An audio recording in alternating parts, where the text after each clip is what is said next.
Oh, fuck. Yeah. I guess I'm a real streamer now. Good thing I have the Fugi up. Jesus Christ. Y'all wouldn't have known shit. And then I wouldn't have known shit.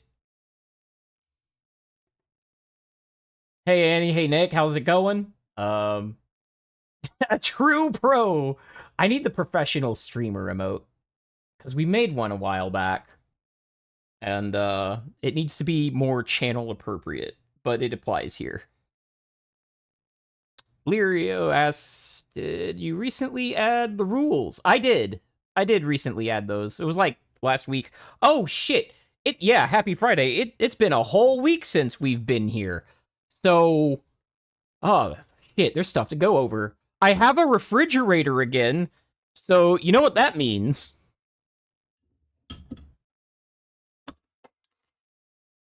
Beer time.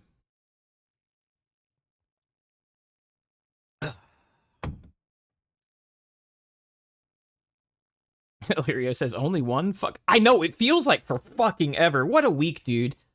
What a couple of weeks. Jesus. It don't let up either. Man, I got a story for y'all. But first I want to thank everybody who subscribed to the channel. I thought that would be 0 people. It is not 0 people, and I love you guys, but now I have to do work like adding emotes and redeems and shit. So thanks, assholes. Now I've got work. No, I appreciate it, guys. That's great. I was not expecting it to be sub 2 at all. I do this for CPEs. Gee, god damn it, Nick. Get to work, bitch. Thanks, Nick. Oh, man. Is that what other streamers feel like when they do that? Or do they know that they're begging? We won't get into that.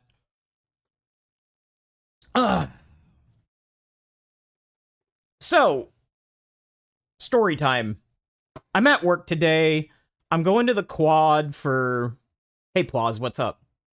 I'm going to the quad for lunch, which is something I always do, because at the quad, there's, like, huge green, and there's always, like, 10 out of 10s out there sunning, because the dormitory that abuts the green is where all the honors students go. And for some reason, I can't quite put my finger on, the honors students all seem to be the wealthier students with the rockin' bodies. I just can't figure out why those are related.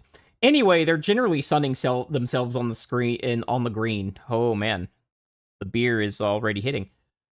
Dad tolerance. What the fuck is that, Pause? I have no idea what that is. Can't put my finger on it. Yeah. Clueless. Yeah. So I can't figure out why that is. But generally the bikinis they choose to sun themselves in, I would think well, I've seen pornography where the like lingerie covers more. It's very nice. There's a nice fountain out there. It's a nice place to visit while you're having lunch, especially now that it's no longer like 95 degrees all the time. It turned into a stupid food pun. That's great. Anyway, I'm heading out there and I see like 20 PD. And I'm like, that's unusual. But I keep going because like it's near the dormitories. So like police presence out there isn't like that unusual. But as I keep going, I notice that there's cops like way far away from the main group, just like posted at odd places and just standing there looking around. So the next cop I see, I get like 20, 25 paces away from him, and I just like yell at him, like, hey, y'all got a lot of presents out here today. Is something up? And I think at first he didn't want to tell me, but I was wearing something that indicated that like I worked there, and he was like, oh yeah, no, nothing is up, which I want to focus on that. Nah, nothing's up. We just got a call about strange people on one of the roofs around here. And I'm like, oh, thank you. But in my head, I'm like, what do you mean nothing is up? What do you mean nothing is up? First of all, somebody is literally up. Or at least somebody was reported literally up. Second, we've already had a shooting this year, earlier in the year. Third, 910 sure did happen, and so did the two copycat events from 910. So I'm just like, huh, that's not what I would call nothing. But it probably was actually nothing. And what I think is going on is that where I'm at, because of the events I just mentioned, people have started like looking up. And I think what's going on is they're starting to notice like maintenance crew that is normally on the roof, but nobody ever looks up there and nobody ever notices them. And now they're seeing like maintenance crew on the roof. So now like everybody's freaking out. I think that's what happened. Obviously, I can't know, but I'd wager that's what happened. Let me get something up on this this browser screen so you guys actually have shit to look at. Did I get to this one last time? I think I did. I think I got to that one last time. I know I didn't get to this one, so we can talk about this one first. Yeah, higher than normal at least. Yeah, Alright, can't say. Thought a different stream might work, but Twitch keeps dying every few seconds. That's okay, man. Take it easy. There's always VOD. Am I a bit loud, guys? My mic's hitting like -6, -5.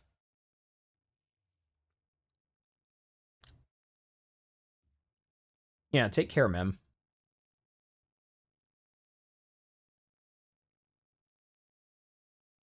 Music's at like -45. Okay, I'm fine. I'm fine.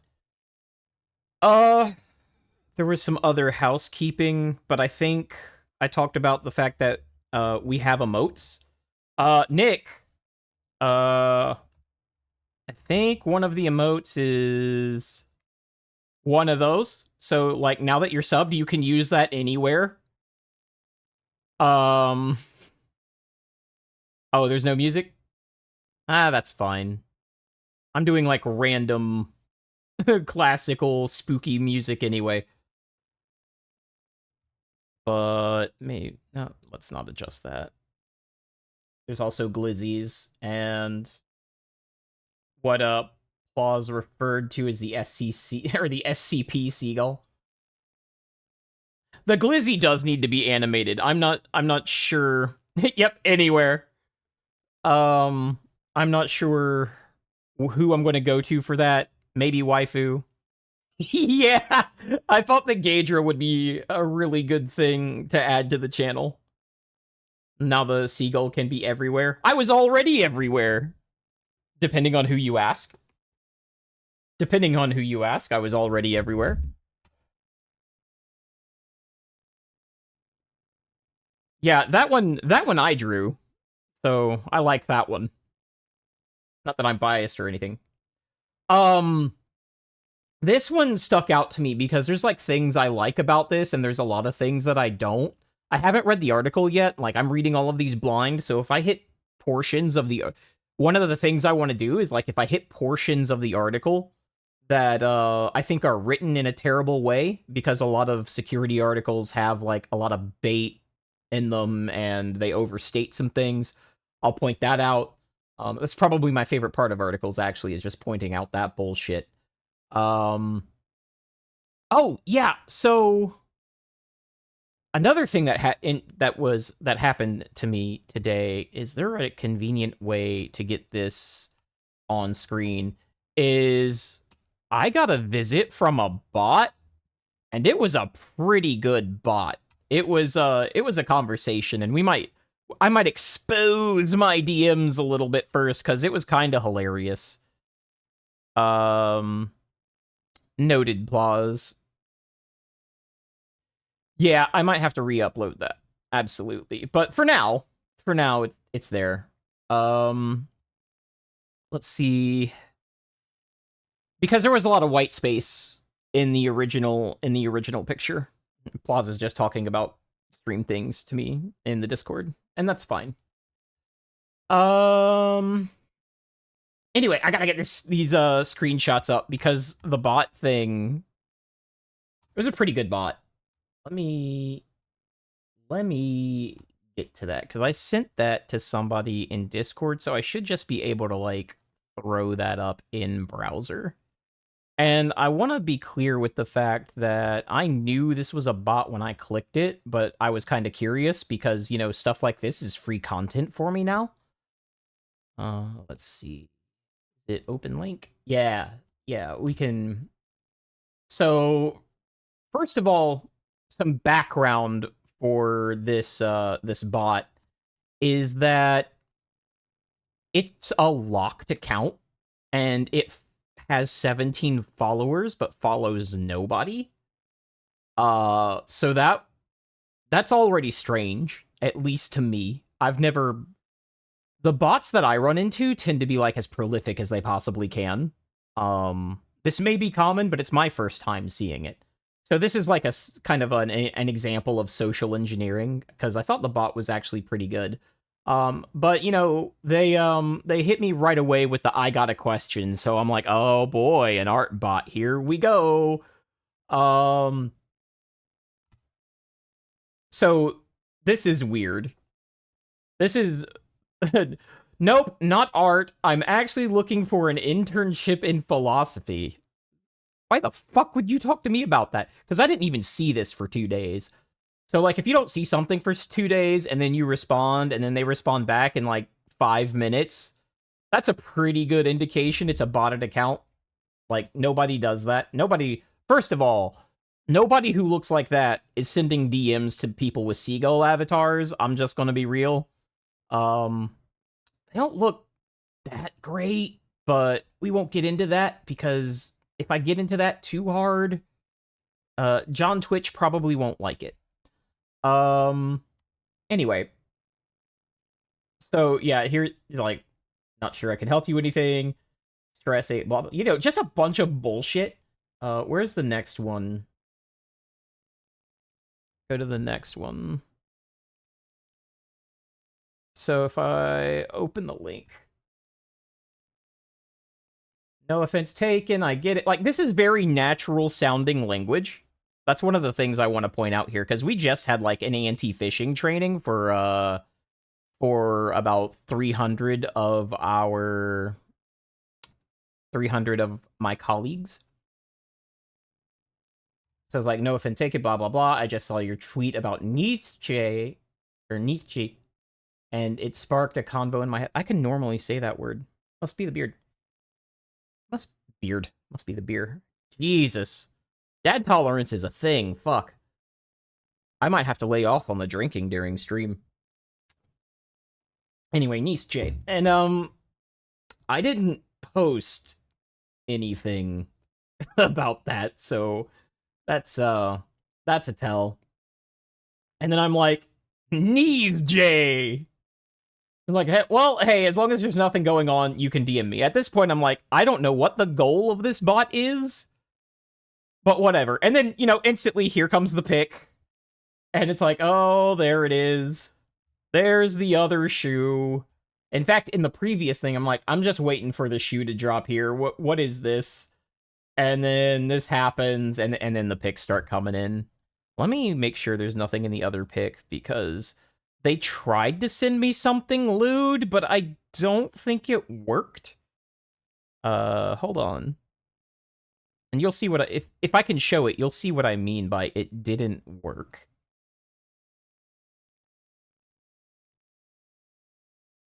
Oh yeah, that is the pic. It's like, there's literally nothing there. Yeah, that is the pic. There's like literally nothing there. It's just kind of weirdly constructed. That's an open link. And then this happens. And then this happens. And it's like, you know, for a bot, this is pretty good. This is pretty good for a bot. So that's what you can expect to see in your DMs from people that definitely shouldn't be DMing you now, is shit like this. So that's like kind of a PSA, but like also kind of You know what's funny? Is I don't really think so. Maybe it's because I'm on the green all the time, but this is just like, I could just, have sex with my wife. I'll pass. Thanks. Yeah. Like, it's not even that visually appealing. Just straight up. But, I will say that having said that, the really dark wings and that kind of face shape, that is definitely my jam. It just, yeah, just obvious bot shit. The, but yeah, so fishing has gotten pretty cool, guys. Be careful out there. Water. Yeah, exclamation. Oh, you know what? You're right. Now I have to set up fishing. I'm basically required to at this point, and the command's got to use PH. Motherfucker. Oh, hey, waifu, what's up? There's so many swords in chat now. I caught a rare Trojan. Man, I kind of want to do that. I kind of want to do that. So, U.S. Immigration and Customs Enforcement, Law Enforcement Arm, Homeland Security Investigations has signed a contract for $3 million. That's not a lot, by the way. That's my first problem. INEC. Ew, nothing but mods. Welcome in, INEC. How are you doing? I signed a contract worth $3 million with Magnet Forensics, a company that makes a phone hacking and unlocking device called Gray Key. Listening to stream while driving, shaking my head. 3 million is not a large contract for this type of thing. I'll just say that right now. If, like, the person I want to, like, bounce that off the most isn't here. Rip me. Nick probably. Oh, Nick. I remembered what you do for a second.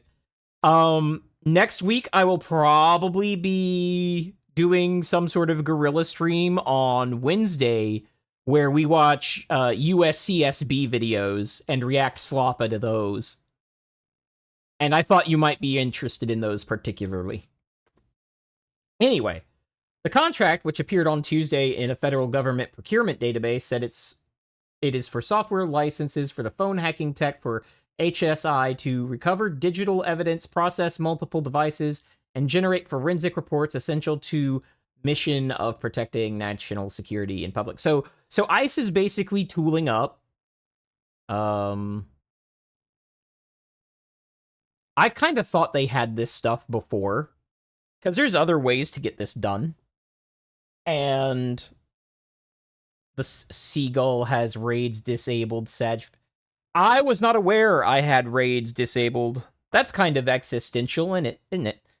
Because, they have things like Stingray and all sorts of stuff to, like, get phone stuff, so it's weird to me that ICE is buying this specific thing. But moving on. While the contract doesn't mention the name of the product, it's likely referring to Gray Key, a forensic system to unlock smartphones and extract data from them, which was... Okay, now I get it. Usually I don't like this in an article where it says, while the contract doesn't say, we're pretty sure, trust me, bro.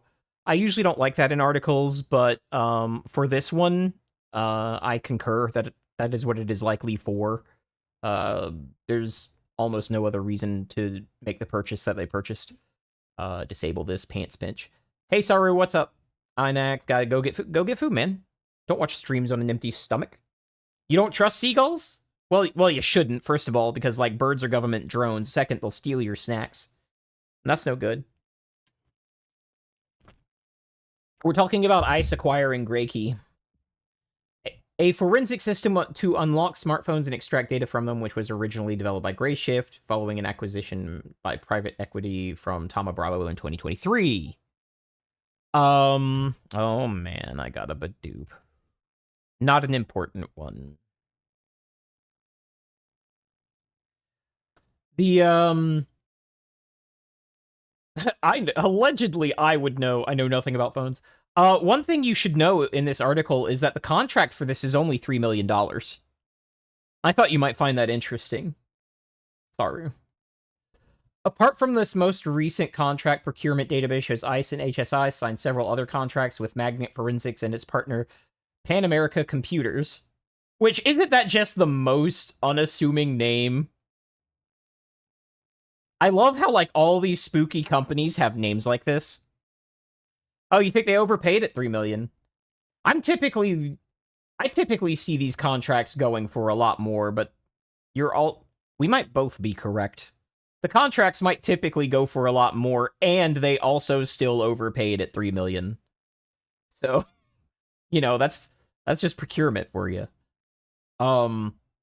Now, what this system actually is, and I compared, I'm like, why are they getting this? Because I was comparing it to Stingray earlier. This is apparently for after they get the device and they have to break into it. So this covers seized devices, is what this is sounding like. So this isn't the tech they already have, where they're just tracking everything your phone is doing. Well, government contracts do usually overpay, but COTS would have been better. COTS is... Oh, commercial off the shelf. Okay, sure. Yeah.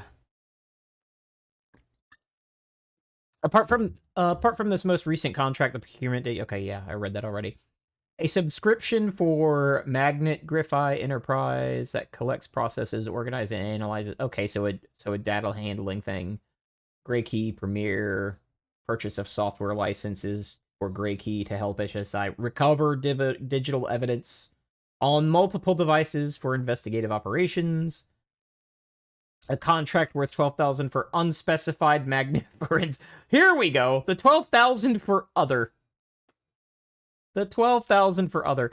Magnet Forensics did not respond to TechCrunch's request for comment. ICE did not respond to a series of questions about the contract, such as whether it... What? That was Monka. ICE did not respond to a series of questions about contracts, such as whether it's using Magnet Forensics Gray Key devices to extract information from the devices of arrested migrants. After publication, ICE's spokesperson Paige Hughes said that ICE does not provide specific... Well, yeah. Of course you don't provide specifics on investigative techniques. But no shit. Journalists should know better. Honestly. We asked a question we know they can't answer, and they said they couldn't answer it. And the reason they do that is to make organizations look like they're being more cagey than they actually are. There's rules about talking about this. So asking about that is specifically to generate the impression that the agency is not being forthcoming. The amount depends on how the contract was bid and authorized. Contracts are also not something publicly released. It can give advantages to those seeking government contract. Yeah, like this journalist should know that. What's the byline? I'm Lorenzo, senior reporter, cybersecurity. I won't dig into his bio, but like maybe he's more cybersec than he is reporter. I don't know, but a reporter should know that. I think a reporter that does this is trying to make the agency look less forthcoming than it needs to be. Sorry, but I still think they spent too much on it. Yeah, fair enough. You would probably know more about that than I. Let's see, next. That was actually a pretty short story. And while I want to, like, talk about this a lot, I don't think it should come as a surprise that ICE is tooling up in regards to taking seized devices and cracking into them. I think it's pretty obvious why they would want to do that. There are some interesting legal questions there. Because what are the rights of a arrested illegal alien is a legal football that's been tossed around for quite some time, and I'm not sure. I'm pretty sure they actually don't have privacy rights to seized property, and I'm not sure citizens do either. I'm sure that if, like, you're in a crime and your cell phone is seized, and you don't want to give the password to it, and you shouldn't, and you're not obligated to, it's well within their right to crack the phone, is what I think. I could be wrong. But what I can say is this football's been tossed around a lot. I think very interesting legal questions. This was the whole trouble with FISA. It absolutely was. So this is going to be going through courts, even if it's like on its face a no-brainer. This is going to be going through courts quite a bit. So there you go. Now Kaviri says I've got raids turned off. So after stream, I'm going to go fix that because that's kind of a problem. That's like one of those defaults where Twitch is like, yeah, by default, we're not going to have you participating in default Twitch culture to the detriment of your channel. Which there's a few defaults like that, like slow mode chat, and other stuff. But it's like, come on, Twitch, help a brother out. Make it so that by default, I'm participating in basic, very, very basic Twitch culture. All right, next story. However, if information about U.S. citizens is found... Oh, yeah, that whole thing where they can't see citizen info without a warrant, but if they're spying on somebody else that isn't a citizen, and they just happen to be talking to a citizen, oops, incidental collection, we didn't break the law. Yeah. Yep, and that one still danced around, too. For sure. Let's see. CISA, which is an organization I deal with a lot, not directly, but like via their data products. They're also the source of Cybersecurity Month, which started October 1st, so we're in Cybersecurity Month now, and hopefully I can get some special stuff for stream that I want to do for Cybersecurity Month done. I see a Linux penguin. Yeah, you sure do. And he's got like a black eye or something. His eye has been hashed. CISA on Monday added a critical security flaw impacting the sudo command line utility for Linux and Unix-like operating systems to its KEV catalog, known exploited vulnerabilities, citing evidence of active exploitation in the wild. So that's a thing. Not everything that gets a CVE also gets a KEV, because not every weakness we find is something that we see being exploited in the wild. So there's actually like several classifications for this. So not only is it a critical security flaw, but there is evidence of active exploitation in the wild. That's pretty significant. And it affects the sudo command, which if you're not aware of the sudo command, that's basically, if you have that, you have admin. You have everything. Sorry, it says, but Linux is safe from hackers. Oh man, don't get me fucking started. I mean, you got me fucking started, but don't get me fucking started. Even back in like 98, 99, 2000, 2001, because they've been saying this shit for fucking ever. Every penguin head has been saying this shit for fucking ever. Even back then, we're like, yeah, you're not hacked a lot because no one uses your operating system, so the attack surface is low, so they would have to do a lot of work, and then their attack surface would be low for a lot of work, which is why Macs have more viruses now. Mac was in the same position. No one used Mac, so no one wrote viruses for it. Or any other software. It was all for Windows. And so were the, not much return. So Windows had the, and I don't think of that as a secure operating system. I don't think anybody thinks of that. But one of the reasons it's not secure is because everyone's digging at it. Everybody's knocking on it. Everybody's shooting at it. Everybody's probing it. Everybody's trying to get in. And we were telling penguin heads, it's like, yeah, the second your OS gets popular, you will be the ones that are being targeted. And then suddenly your OS won't be so secure. And wouldn't you know it, like, this is not the first time sudo has been compromised. But yeah, this is arbitrary root access to the whole system. Known exploitation in the wild. The vulnerability in question is CVE 2025-32463. 2025 indicates the year. So if you see a CVE, those four letters will tell you how old it is. A CVSS score of 9.3, which is 9.3 out of 10. So a 9.3 is considered a critical vulnerability. I think everything over 7.5 is critical. I believe that's the cutoff. Like 8 and higher are criticals. It's like the old myth of Apple phones couldn't be hacked. Yeah. Yeah, it's exactly like that. It's like, there's nothing that can't be hacked. Nothing. You could even have, like, an electromechanical computer. It can be hacked. The methods are going to be different, but it can be hacked. Just like people can be hacked. We call that social engineering. Y'all are going to be hearing me drink a lot of water because, I've got dad tolerance. I don't drink a whole lot, and this beer is 11%. It's the Dragon Milk Bourbon Barrel Aged Stout, which is like, it's not the best bourbon barrel aged stout. It's not the best barrel aged stout I've ever had. But, oh, you want to hear about a high octane? Is Lirio still in chat? We can talk about high octane. But it's decent, and it's also highly available. It is very easy for me to, like, fuck off to the nearest grocery store and find this shit. At least where I live. There's one called Kentucky something that is absolutely fantastic. It tastes like chocolate. It's very good.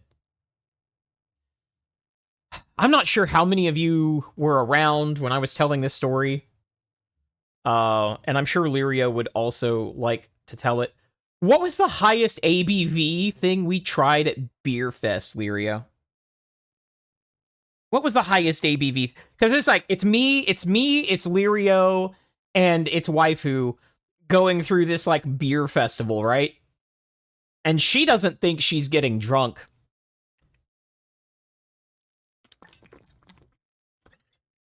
Yeah, we had one that was like 18%. It was nutty. And it did not taste like 18. Anyway, by the time, like, there's two major wings to this, because it's like it's in like this underground facility.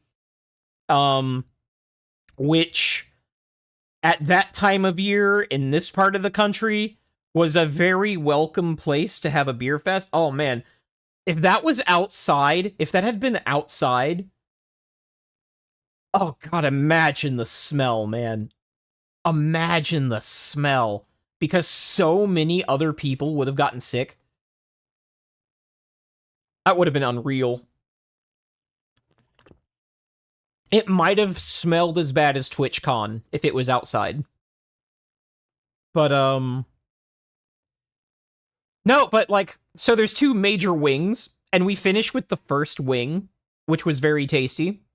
And we get into the second wing, which wasn't as good overall, but, like, the stuff that was good in wing 2 was, like, best in show for the whole event.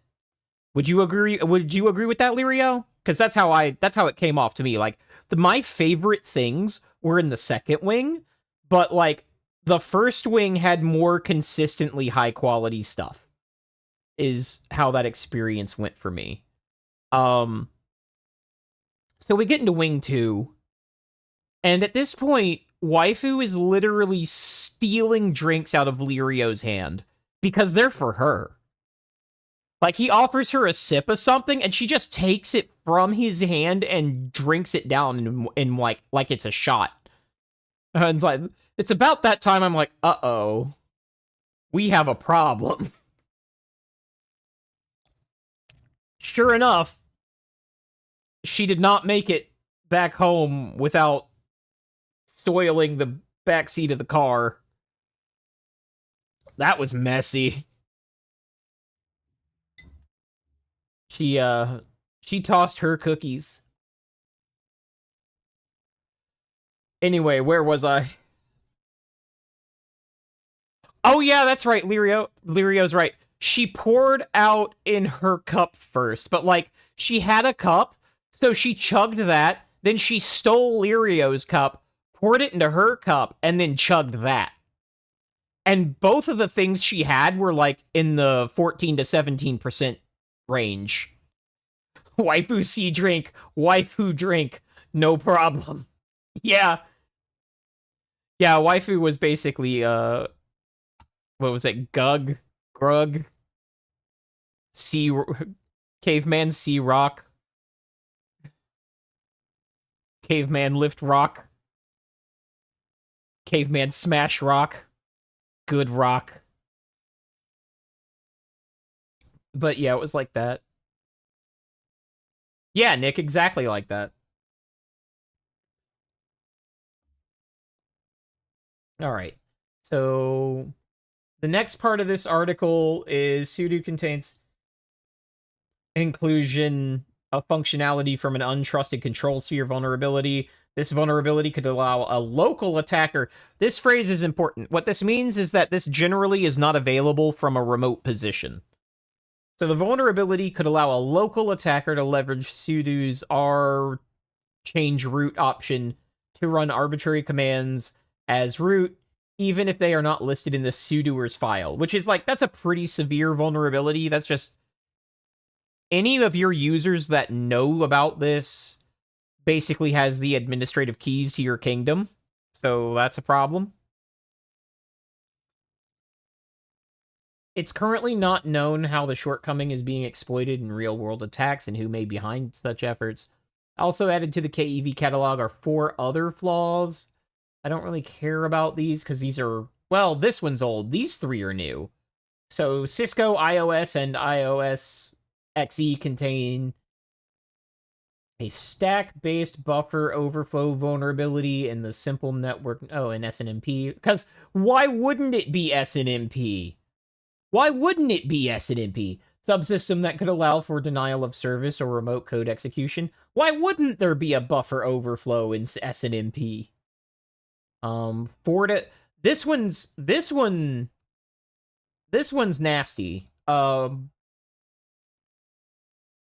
Go Anywhere MFT contains a deserialization of untrusted data vulnerability that allows an actor with a validly forged license response signature to deserialize an arbitrary actor-controlled object, possibly leading to command injection.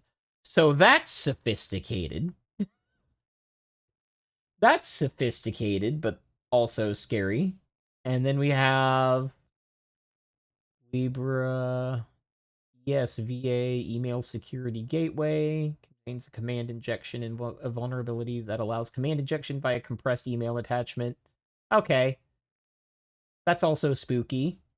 But these seem to be like a little bit older. This one, not so much. This one is not very old at all, based on the numbering. But, basically what I wanted to bring up was, Saru's initial reaction. It's like, when people say, oh, Linux is more secure, that might be true overall, but the main thing that determines, your OS's security is how many people are looking at it. At least in the grand scheme of things. And you shouldn't believe people when they're like, oh, Linux is inherently secure. So if you install it on your personal devices, you will just not get hacked ever because it's Linux and Linux can't be hacked. Which is a thing I hear people say. That's a thing I have heard people say. I hear it less now, but I still hear it. Like, and it's not from everybody. It's from, like, the installed Gen 2 weirdos. It's from the people running Kali Linux but they're running Kali Linux at a Starbucks. You know, it's those folks. Moving on. Oh, I wanted to talk about this one. I saw this one as like, oh, I can talk about this one for a long time. Saru says, it's like my chicken coop is safe from foxes when there aren't any foxes. Yeah, exactly. Things that are not chased after tend not to have to run. I should actually open this lid up so that I don't have to sip through this tiny spout, which makes the most noise.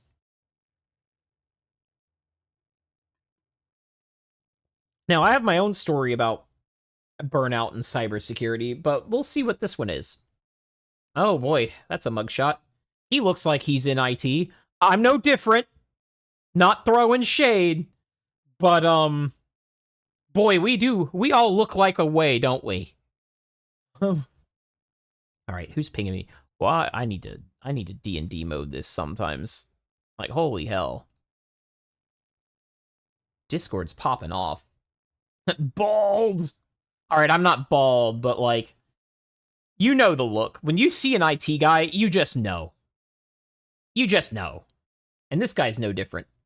When Tony was signed off for burnout... Wait, what? That's a sentence. When Tony was signed off for burnout from his cybersecurity awareness role at a major UK e-commerce company last year, it had been a long time coming. I don't know what that sentence means. Like, the first part of that is written weird. So, was he, like, manually told the fuck, like, did somebody just tell him, you're too burnt out, you need to fuck off? Or did he walk away himself? Because I don't know what that means. UK shit. Where's Whirl? Whirl! I need a translator. Where's our resident Brit? Many of us in cyber, we pour our hearts into this job, or into our job. There's a lot of passion involved. It depends on what you're doing. I know very, very few people who are passionate about the management part of this. I know very, very few people who are passionate about reporting to ticketing systems. I know very few people who are passionate about complying with audits and verifying findings to auditors. Like, I'm not... Is he talking about the work part? Because, like, from my perspective, as a CISSP, work is, like, 10% of what I do, maybe. And the rest of it is, like, organizing other people to do work and doing something with auditing and verifying processes all the time, where it's like, okay, we have this in place. Is the thing we have in place actually doing the thing we have it in place to do? And that's, like, most of what I'm doing right there. Is just like, okay, are we doing what we think we are doing? And currently, that's most of my job. I don't know anyone who is like, yeah, they wake up in the morning, they go, yeah, I'm going to check our processes and make sure that they're as automatic as they were yesterday. Woo! I don't know anyone who does that. This sounds like something he wrote for the sake of it being written in the article, or said. He had found it progressively harder to sleep and to go into the office. Well, those are related, friend. Why are you doing that? I want to know why it was harder to sleep. Maybe if I actually read the fucking article, we'll find out. Tony, who did not want his real name used, recalls the WannaCry ransomware attack in 2017. It was Friday, and something came up on BBC News. And yeah, that is typically how we find out about shit. Like most of us. Most of us find out about shit when we wake up in the morning and it's all over the fucking news. And then we're like, uh-oh. And then we look at our phone and we can see that our inbox has blown the fuck up. The security team got on a call that evening, and the decision was taken to remove every single device from the network. And it was Sunday afternoon that I came offline, he says. What does that mean? Does that mean I came offline? You could just say that I stopped working. You could say I started working Friday morning and I didn't stop working until Sunday afternoon. I mean, I come offline all the time. In fact, I'm rarely online when that happens. How about you, chat? How about y'all? The firm hadn't been hit by the bug, he says. It was all preparatory work. All right, so that reminds me of like Log4j. Nobody at my organization that I know of was compromised by Log4j, but it was like days of remediation work. It was days of remediation work. Waifu says he forgot to pay his internet bill. Are you still on the road? It doesn't take you that long to get home. Is there a wreck? Or are you just staying outside the office? How will you know he's in IT if he doesn't use jargon? That's a very good point, Lirio. That's a very good point. You know, I should be using more jargon on stream so that I seem more trustworthy. So that I seem more, you know, like, with it. But thanks to being a part of an organization like ISC2, I don't have to prove that to anybody except my certifying organization, which I'm doing right now by earning my CPEs. Thanks, chat. The firm hadn't been hit by the bug, he says. It was all preparatory. Okay, I read that already. Tony said his pet that... Chat, do you think my ability to read will get better or worse with time? Better or worse? Because it might be worse. Tony said this pattern is currently being repeated across organizations trying to protect themselves against these scattered spider attacks that hit retailers and other businesses this year. Yeah, there's a lot of those. There's a lot of those. Saru's on the board for worse? Okay. And he says, I can't even imagine what the folks at Co-op and MNS have gone through. I don't know who that is. Is this more British shit? Are these companies Brits know about? Nick says, you're a streamer now, so I'd say worse. You're not wrong. Oh, for those of you who missed it, I started the stream muted today. I'm officially a streamer for realsies. They only knew because I had the Fugi up. Thanks, Fugi.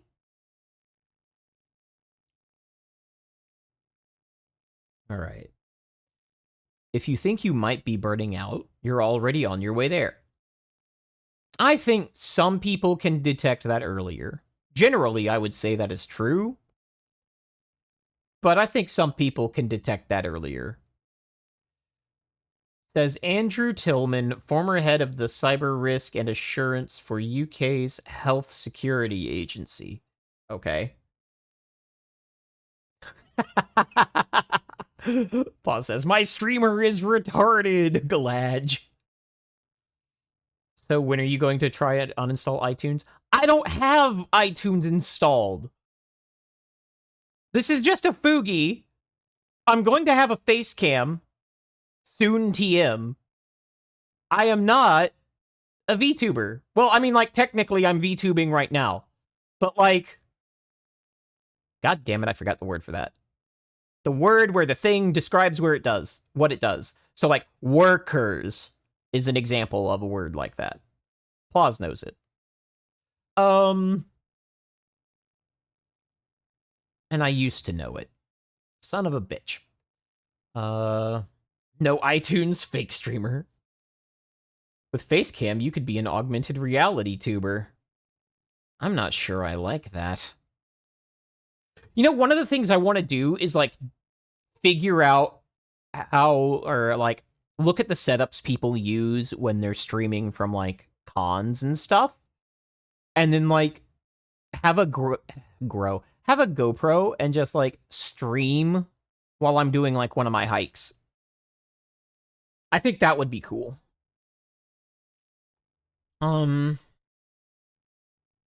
Hey! That's a familiar set of letters. He says cybersecurity can at times be the best job in the world. I don't... That sounds like fluff. But when things get bad, it can be a bit of a dangerous place to be. When he says the best job in the world, what I assume is that he's a person that goes to a lot of conferences, because conferences are fun. Lirio Evanito said, how do you pronounce... Like, I see him fucking everywhere, but since I've never caught one of his streams, I actually don't know how to say his name. Like, is it just Evan? Can I just call him Evan? Anyway, yeah, I saw that tweet where he said PNG lives don't matter. I agree. I absolutely agree. Evanito. A statement can apply to any security field. Yeah. Yeah, it can apply to, like, any job forever. If you care about your job, it can be the best job in the world. It literally doesn't matter what it is. But when he says cybersecurity can, at times, be the best job in the world, I'm assuming he's talking about schmoozing at conferences on the company's dime. Because I'm not gonna lie, I did that. That was fucking fun. And then we had after parties, and I got to talk to politicians and tell them things that they wanted to hear, and then send them on their little goose chases. And it was great. Saru says, physical security is the best job in the world until it isn't. Yeah, absolutely. Physical security is great until stuff starts popping off. Usually, though, when I failed at my job, it was very visibly seen. Oh, okay. I can see that. Yeah, I would imagine if you failed your job, it would be very visible and loud. And very loud.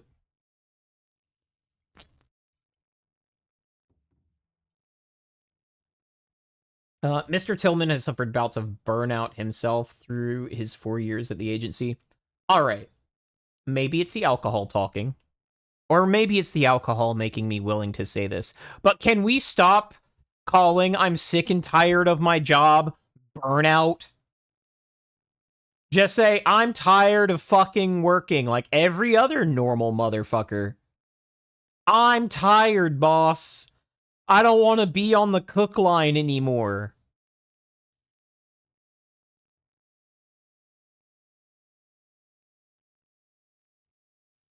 It is, like, you gotta power through it.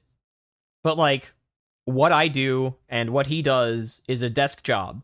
And I wanted to get to that a little later. But, Paul says, I'm burnt out from having to pee. In 7 more minutes, man. You're free to go in 7 more minutes, and then you can unburn yourself out from having to pee.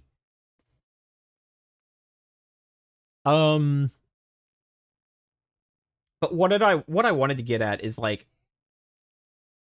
every job has a way that it burns you out. So, like, when I was a butcher, the way that I got burnout was being physically tired. The thing that made me not want to do my job no more was just being physically tired and then having to walk into that cold-ass refrigerator, because that's where you work as a butcher. You work in a refrigerator. And blood is cold. Like, you know, water is wet. It's liquid. Liquid at 32 degrees is, like, way worse than air at 32 degrees. So, you're getting soaked with blood all the time. You've constantly got your hands on just very nearly frozen slabs of meat. They've got a lot of thermal mass. You're cold, you're tired, and if you do that for long enough, it wears on you, just like any other job. And when I'm at this job, and I'm staring at my, like, 12th spreadsheet for the day, and my eyes are just glazing over, and I can't remember what row I'm on without dragging the mouse over it and using that to keep my place, that also wears on you. Waifu says, I have far too many ads with this streamer. I think it should be 6 minutes an hour. I could lower it to 3.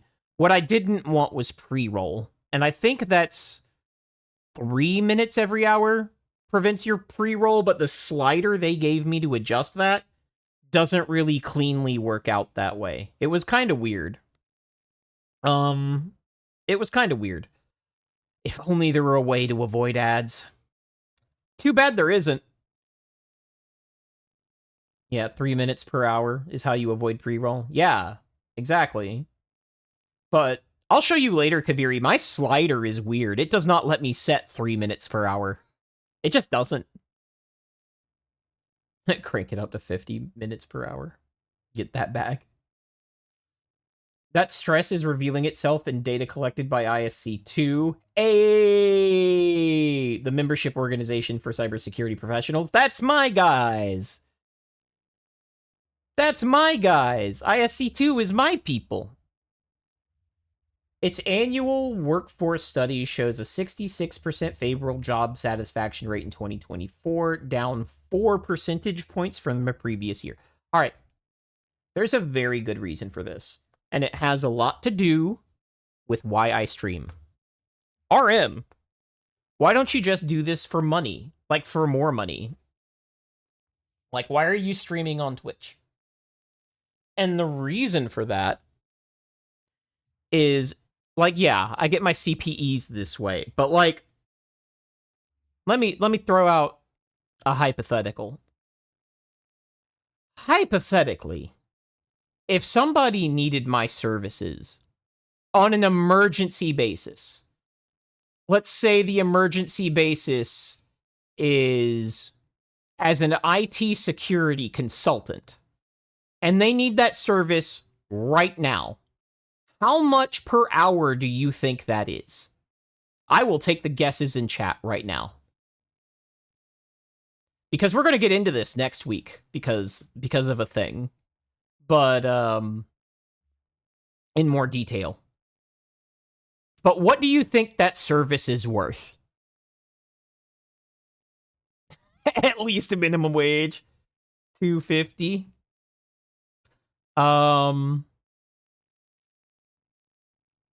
Actually averages at about $500 an hour. Is what the average is. Now, you can go lower or higher. There can be aggravating factors. If you work at a superstar firm, that can hit 4 digits an hour. If there are aggravating factors, it can hit 4 digits an hour. How much should it be, or how? No. This is what firms pay. This is what firms pay. People that, like, need this service, $500 an hour. If you need superstars, it's $1,000. Roughly. Like I said, there are aggravating and mitigating factors. Well, the reason that makes you firm clause is because that is needed very... that's not a common need. Firms need to learn to pay in shawarmas. Yeah, maybe. The reason that is expensive is because, like, if you need that, you have fucked up on several levels. And there are not a lot of people that are qualified to do it in the first place, and a lot of the people that are qualified to do that are not available for that service. So yeah, that's a $500 an hour gig, hypothetically, if somebody needed the emergency consultation services in the context of IT security. It gets even higher when it's a known data breach. Like, when you know something bad has happened and you need a guy to, like, come in and fix it, that starts at, like, 800.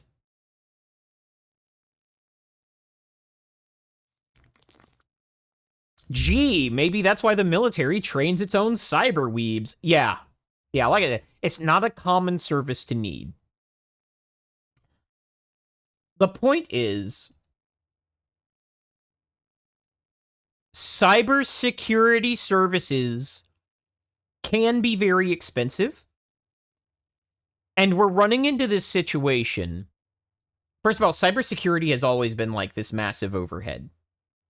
Well, I say always. So, cybersecurity has become a significant and massive overhead.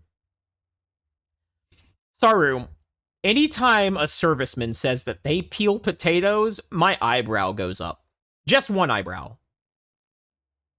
But anytime I see a service member say they peeled potatoes,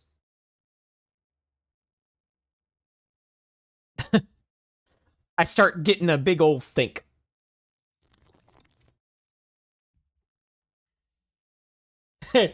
Well, yeah, because it's true. It's true. He probably, like, my dad peeled potatoes. He was also part of the precursor organization that led to the NSA being a thing.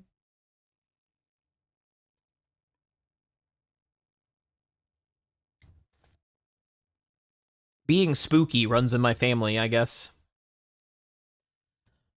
But yeah, he peeled potatoes. That was a thing he often said he'd do. Oh, who's pinging me now? Ooh, habitual. Anyway, I mean, he wasn't pinging me. It's just for some reason YouTube is not muted, and it should be. Annual workforce study, 66% favorable, down 4 points. The reason that is we have an increasingly connected data landscape. So we're collecting a lot of data that we should not be collecting. And I will die on that cross. We should not, and I say we as an industry should not be collecting the data we're collecting. When we collect it, it needs to be maintained and secured. And we've been spending the last 10 years ramping up data collection as hard as we can. So the overhead for that has gotten very high. The attractiveness of those targets has gotten very high. And companies are looking for ways to not pay that overhead because, frankly, it is high. It is incredibly high. Cybersecurity insurance is not just the insurance, but like the entire process. Like 80 to 95% of the things we ask our IT professionals to do have nothing to do with getting a computer in a room, getting it configured, imaged, turned on. It's patch management, it's compliance, it's all this other crap that is only important because the attacks have gotten out of hand, because what those computers can access has gotten out of hand. So now they're like, what the fuck do we do? I guess we've got to pay our security people less, make them work 5 times as more, or as much. We have to make them work 5 times as much. And I'm not saying we don't get paid decent. We do. I make a very decent living doing this. But it is what it is. Like, they're pushing our stress levels through the roof as this is going on. There's not a lot of people to replace us. And even if there were, they would be getting majorly burnt out with the workload, and it would be too expensive for the company to do it anyway. So we're just getting, like, squeezed from both sides. This is what system administrators were going through 10 years ago. It's the same process. So if you were a sysadmin 10 years ago, you know exactly what I'm talking about. If you were a DBA 20 years ago, you know exactly what I'm talking about. Because it came for the DBAs first. Burnout is a quote-unquote major issue for the sector. ISC2's chief information security officer, John France, says. Okay. He says professionals in the industry are increasingly being asked to do more with less, which is what I just got through explaining, which only increases stress and job dissatisfaction. Well, yeah. What did I say at the very beginning of this article? The fun part of the job is the conferences and shit that have nothing to do with getting the work done. And as part of ISC2, one of the easiest ways for me to recertify is to go to those goddamn conferences. So they're, like, incentivizing me to, like, not do work and go to elbow-rubbing events because of the efficiency at which that gains me CPEs.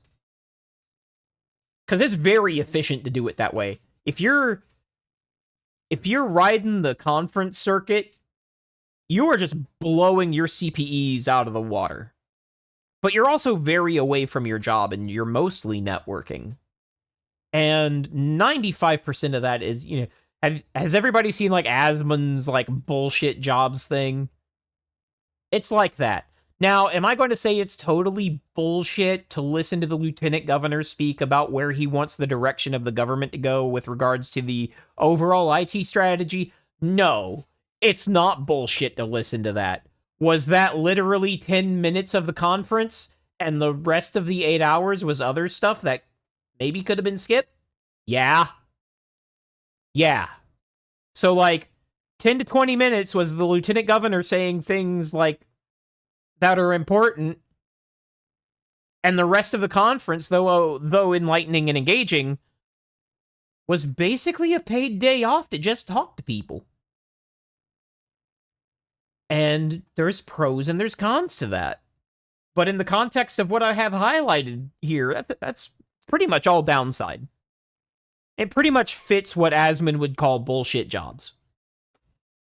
And he's right. Bullshit jobs are in trouble. Sorry, ISC2. I am protecting the profession with this opinion because, that's one of my tenets. That's one of my code of ethics tenets. It's like, it may not be a popular thing to say, but the profession is in trouble if we don't look at this head on. If we don't look at this conference culture head on.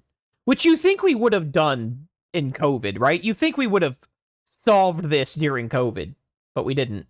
Dev, RM over here trying to sell me cologne and jeans on the pre-roll. There shouldn't be pre-roll. God damn it. Thanks, Twitch.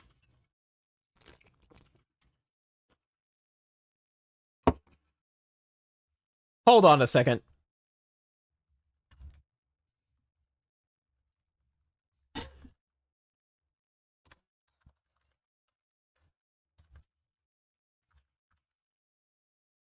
All right.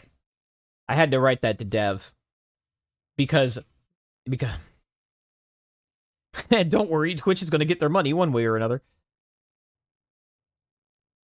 Yeah, I already set the ads up, though. I already set the ads up. I did twice what they said I had to do. Like, I had, 6 minutes every 35 minutes or so. That should eliminate pre-roll. I should not have pre-roll. At all. Period. I should not have pre-roll at all. And the reason I have it at twice the level it said I needed was specifically so I didn't fuck it up like a newbie streamer. That's why it's that high in the first place. So well, I don't want to fuck this up. Because I hate pre-roll. Because pre-roll is pre-roll kills your stream. Essentially. I mean, look, Saru. Saru says, in quotes, I set everything up right. I don't know what's happening. On any other platform, I would be suspicious of that. But this is Twitch we're talking about. Waifu says, I switched to the computer. I wonder if my ad block... If you have an ad blocker that works on Twitch, please fucking use it. God, I'm starting to sound like another streamer. Maybe a streamer that we're all familiar with. I wonder who that could be.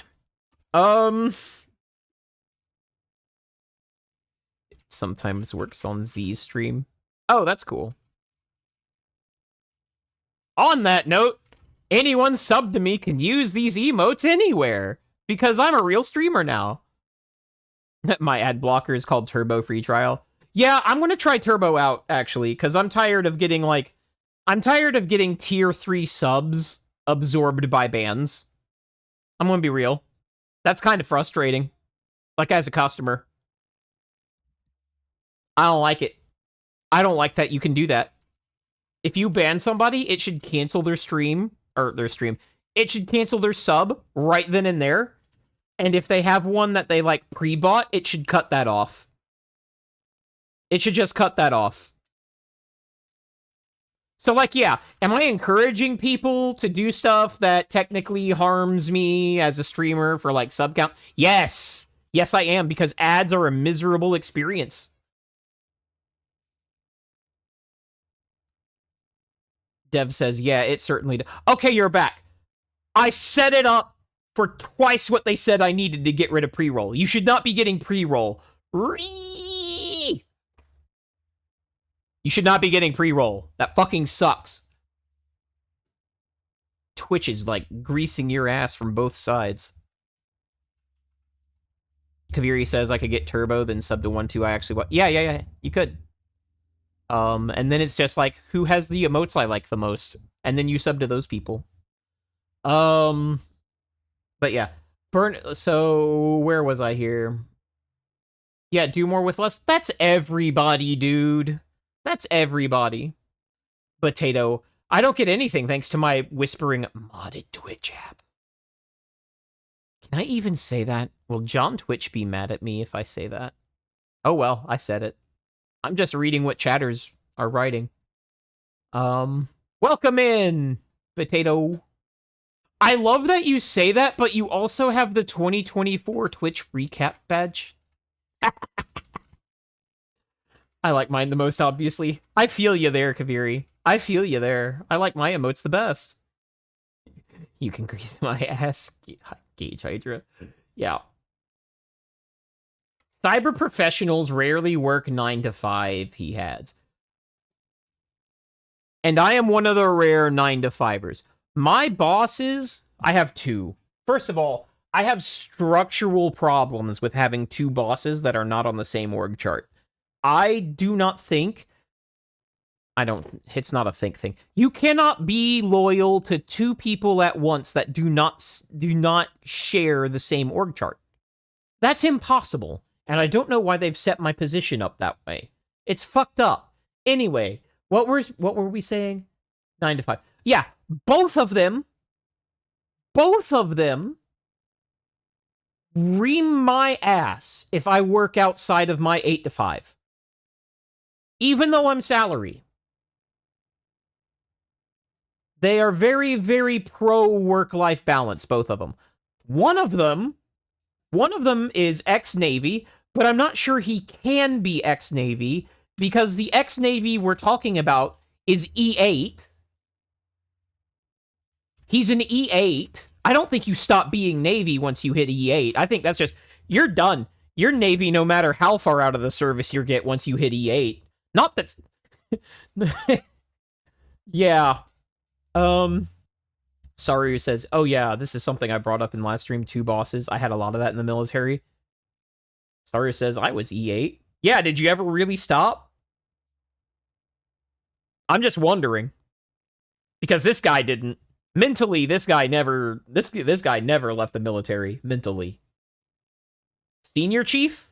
Nuh-uh.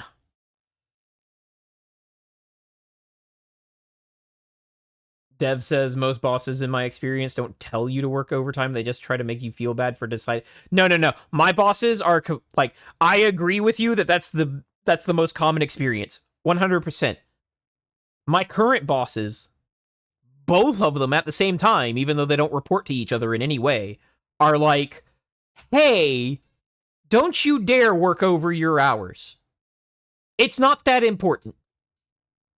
And I'm like, well, okay. I go home at 5. I love my bosses. Lirio's asking the important question. So for the rest of you on stream, E8 is enlisted rank level 8. I was also a senior, says Saru. Yeah, so in the Navy, that's called senior chief. And the highest enlisted rank is E9, which in the Navy is master chief. A lot of you are familiar with the phrase Master Chief, but that's the naval rank for E9. I turned down E9 and retired because I was sick of it. Many such cases. Many such cases. So they called you that a senior chief in the Air Force as well?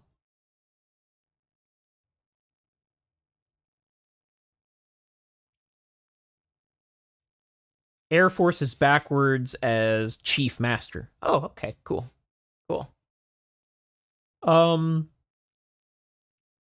Yeah, that makes sense to me. Isn't the Navy the odd one out? Like, isn't everybody's out? Isn't like everybody else, like all the other branches, like aren't all of their ranks kind of aligned with each other and the Navy just like does their own fucking thing? because like captain is placed differently, commander's placed differently. I'm not sure if lieutenant. I say lieutenant. That's the British. That's the British thing. Lieutenant, I think, is placed slightly differently. It's lieutenant in Britbong land. The E4 Mafia runs the militaries, and the NCOs run the medical ward.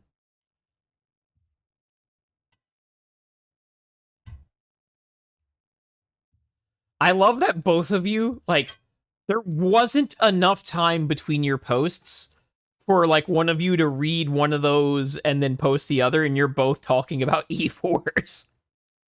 That's hilarious to me. That's a hell of a tangent. Anyway, cybersecurity professionals rarely work 9 to 5.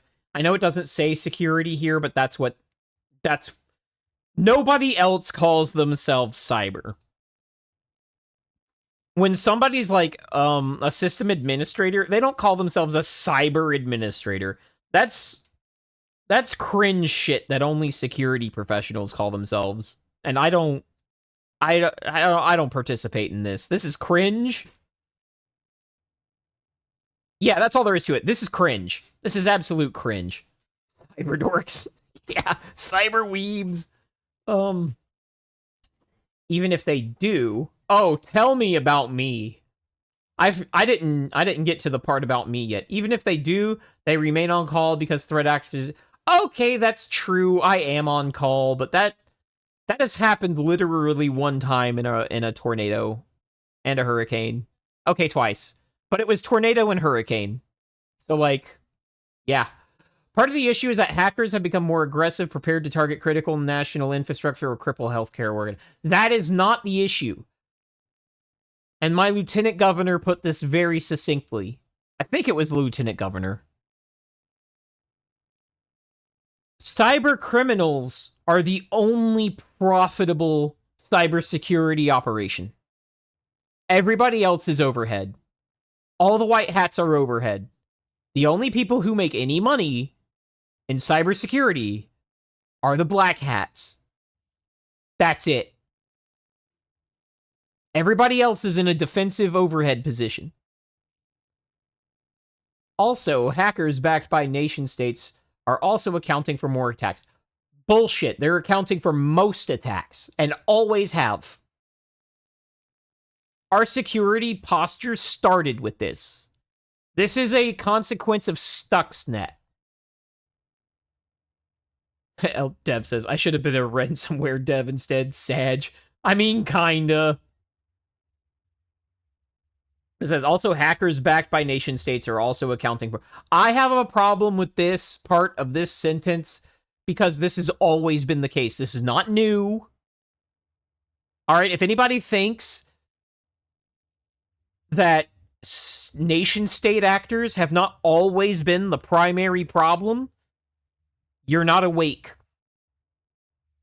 Because even if they're not directly involved, they're the ones that made the tools that the script kiddies are using.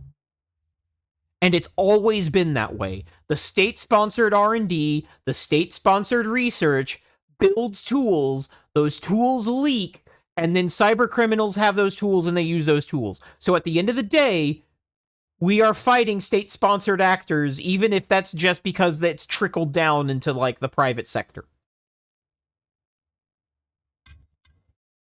Like, our entire cybersecurity culture is based on dealing with the reality that nation-states are constantly at cyber warfare with each other. And I'm tired of pretending it's different. Like, your average normie thinks of, like, the guy hacking your bank account as some, like, I don't know, one-man operation in Brazil. And that's just not the case. Does the one-man operation in Brazil exist? Yeah, of course it does. But it's the professional outfits that are doing that for general funding. And why wouldn't they? Because it gets two jobs done at once. They get funded, and also reducing trust in the banking system accomplishes their goals, which is like to destabilize your country. So this has always been a nation-state problem. That's why the early internet didn't have this problem. And I'm telling you, this goes... Maybe Stuxnet wasn't the root, but it's the most popular route, and it's close enough for me. This is Stuxnet. This is the fallout from that. And if you don't know what Stuxnet is, go look it up. But basically, that's when we disabled Iran's centrifuges for nuclear material via a supply chain hack, essentially. We made their centrifuges not work so great with malware. That's what Stuxnet is. And for a lot of people, for the civilians, that was the first prominent nation-state cyber attack, cybersecurity attack. Was there one before that? Probably. Am I privy to it? No. But that was the one that grabbed headlines and was exposed and is talked about. And I would say the attacks that predate Stuxnet were probably analog in nature, if you know what I mean. Radio shit. And I know Saru knows what I mean. North Korean hackers, for example, have become more active and adept at using cybercrime. Yeah, because Russia sells them the tools, and so does China. They haven't become more adept insofar as they bought the tools from other nation-state actors. Earlier this year, hackers thought to be working for the North Korean regime. Working for is a weird way to phrase doing things for North Korea. Because it's not really voluntary, if you ask me. Stole 1.5 billion worth of digital tokens from crypto exchange Bybit. Okay. I don't like this being used as an example because it's kind of small potatoes. What we should talk about is, like, the corporate espionage that we know China's been doing for well over a decade. About the hack that we put into their networking switches to catch them doing it. So we attacked them to catch them attacking us, and we were right. We were totally justified in doing that. My code of ethics as a white hat prevents me from hacking people in retaliation for being hacked, but it doesn't stop nation states. By the way, if you are ever on the defensive end of a cyber attack, do not hack back. You will be the one in trouble if you do that. Just laying that out there. For regular Joes, for regular civilians, getting even will put you in jail. I have a saying about dealing with snakes. I am not a professional snake. So I'm not going to try and out-snake a snake. And you shouldn't either. This is why you shouldn't... This is why people fall for, like, credit card schemes, is because they think they're getting one over on the professional financiers. Like, they're somehow smarter. Their hubris gets in the way. Oh, this reward program, I can engineer this reward program to benefit me more than the card issuer. No, you're not. No, you're not. You're not that experienced. They know what you plan to do. It's built into the system. And it's the same here. It's the same here. Most hackers look for counter-hacking. Don't trust those YouTube... Yeah. Yeah. Somebody who is hacking you is already aware of the fact that you might be counter-hacking. They're already looking for your honeypots. Like, it's a very mature field right now. You are not... And a lot of 20-somethings especially fall into this trap. You are not that smart. That you thought of it first. You're not. Someone else did. And then they figured out why it is a bad idea, and they don't do it anymore. And you're young and dumb, and you also think you thought of it first. If you ever find yourself saying, why don't we jest? You are in the wrong. 99.9999% of the time.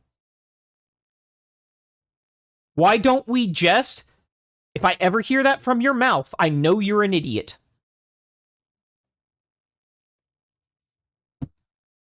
Because it means you haven't thought about why you think you're the only person who's considered the obvious option. Oh, it's obvious to you, but not anybody else? Oh, man, you must be 271 IQ. You must be just IQ Jesus, that it's so obvious to you and literally no one else in human history thought of it. Okay. Okay. Now I know you're 23 and in your sophomore year of college or something.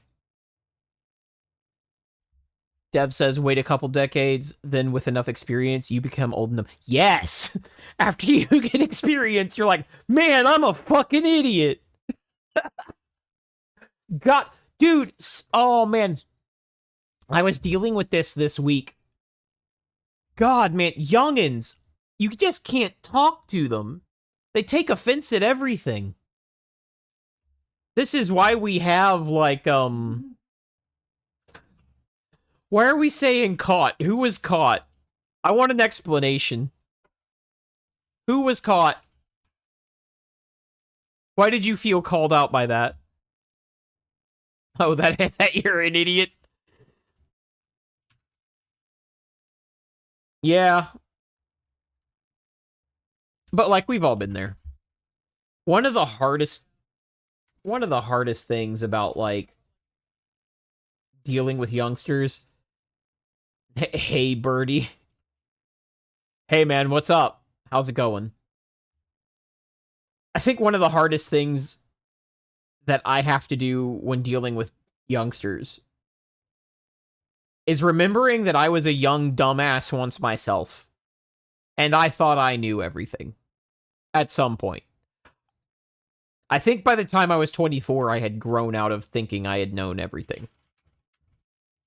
But a lot of people make it all the way to 30 still thinking that. And man, I have been in that this week, leading a project group. Plah, waifu. Pay attention. But like, hey, Art or whoever. I don't mind you being in my stream and everything, but like, if you're just gonna like say random ass shit, you're just gonna get modded. You're gonna get timed out. Fuck Diddy is like not relevant to anything anyone in here is saying. Chill out. That's your warning. Anyway, what was I saying? I was checking something else. Ah, yeah, now I can see chat where it's like I get all the emojis. Because like right now I've been using the OBS stuff and OBS panels. Yeah, that I'm an idiot. And that when I try to be very patient with young people. That has its limits. Oh yeah, you were never dumb. But like the dumb shit you did that I know about looks smart now. Like just not caring about like what other people think and doing like your dumb fun stuff. That's the smart move. That's the smart move. All right, so as private and public sector organizations have digitized more of their operations, the ramifications of a cyber attack or data breach are more severe, which is completely voluntary. Just stop collecting data you don't need. All right, clown. Yeah, thanks, waifu. Thanks, waifu. Plus, you gotta be quicker than that. God, man. As private and public sector organizations have digitized more of their operations, the ramifications of a cyber attack or data breach are more severe. Mr. Tillman says, there's always that conscious thought about if it goes wrong, how could this impact the individuals on the street? How could it affect their jobs, their livelihood? How about you stop collecting the data? How about you ask that when you're collecting the data? Which is everything a CISSPs are taught this. So at some point, somebody's doing this willingly.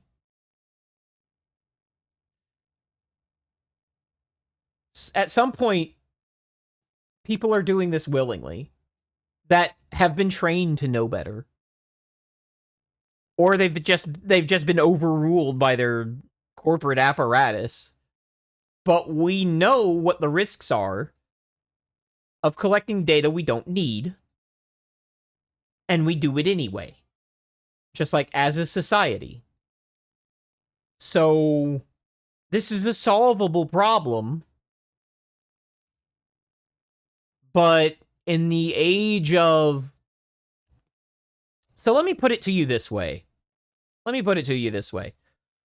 of the things Congress is working on right now, like the American Congress, one of the things American Congress is working on right now is to make new licensing schemes such that you can charge AI to ingest your data as part of their training models.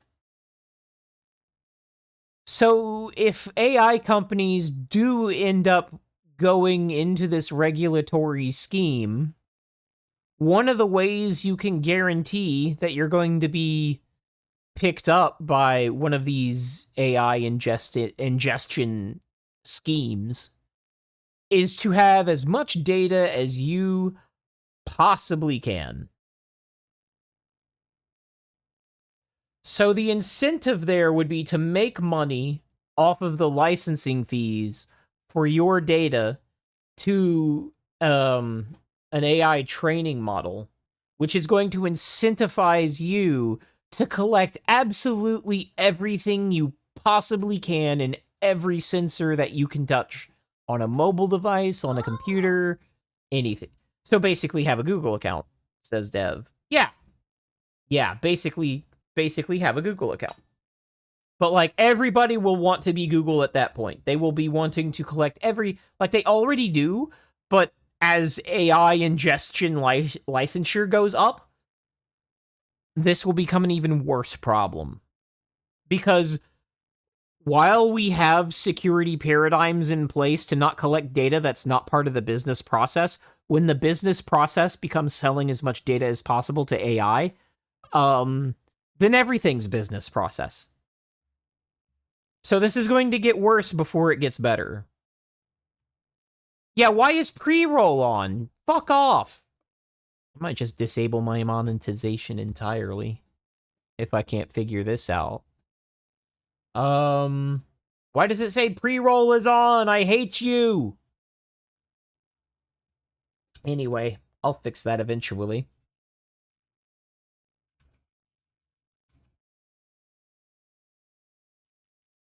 Staff turnover is particularly pronounced in entry-level roles. Okay, I can answer this one real quick. Because there's no such thing as corporate loyalty anymore. You don't reward people for staying with the company, you punish them for staying with the company. If they're there for 5 years, you're like, oh, well, you've probably grown complacent in your position. You're there for 5 years? Oh, man, you're basically a fixture. I'm never promoting you now. Well, no wonder you have fucking turnover. Everybody's going to the next position because that's what you've trained them to do. Says Lisa Ackerman, former Deputy Chief Information Security Officer at GlaxoSmithKline, GSK, and CISO Council Strategic Lead at CyberMinds, a nonprofit targeting burnout and cybersecurity. Constant alerts from warning systems might compound the problem, presenting professionals with a barrage of data they have to make sense of. Yeah, I can relate to that. This could be a particular issue for the younger professionals in frontline roles. I hate that phrase, frontline roles. Basic bitch jobs and security operations centers. But non-frontline roles are not immune. Yeah, sometimes we have to not be at conferences. Oh no. Managing risk and ensuring organizations meet compliance and regulatory obligations. Yeah, maybe this is the problem. And maybe it's the problem because you've been bad actors. And you've been a bad enough actor that you needed to become you needed to be regulated. More beer. More beer will make this better.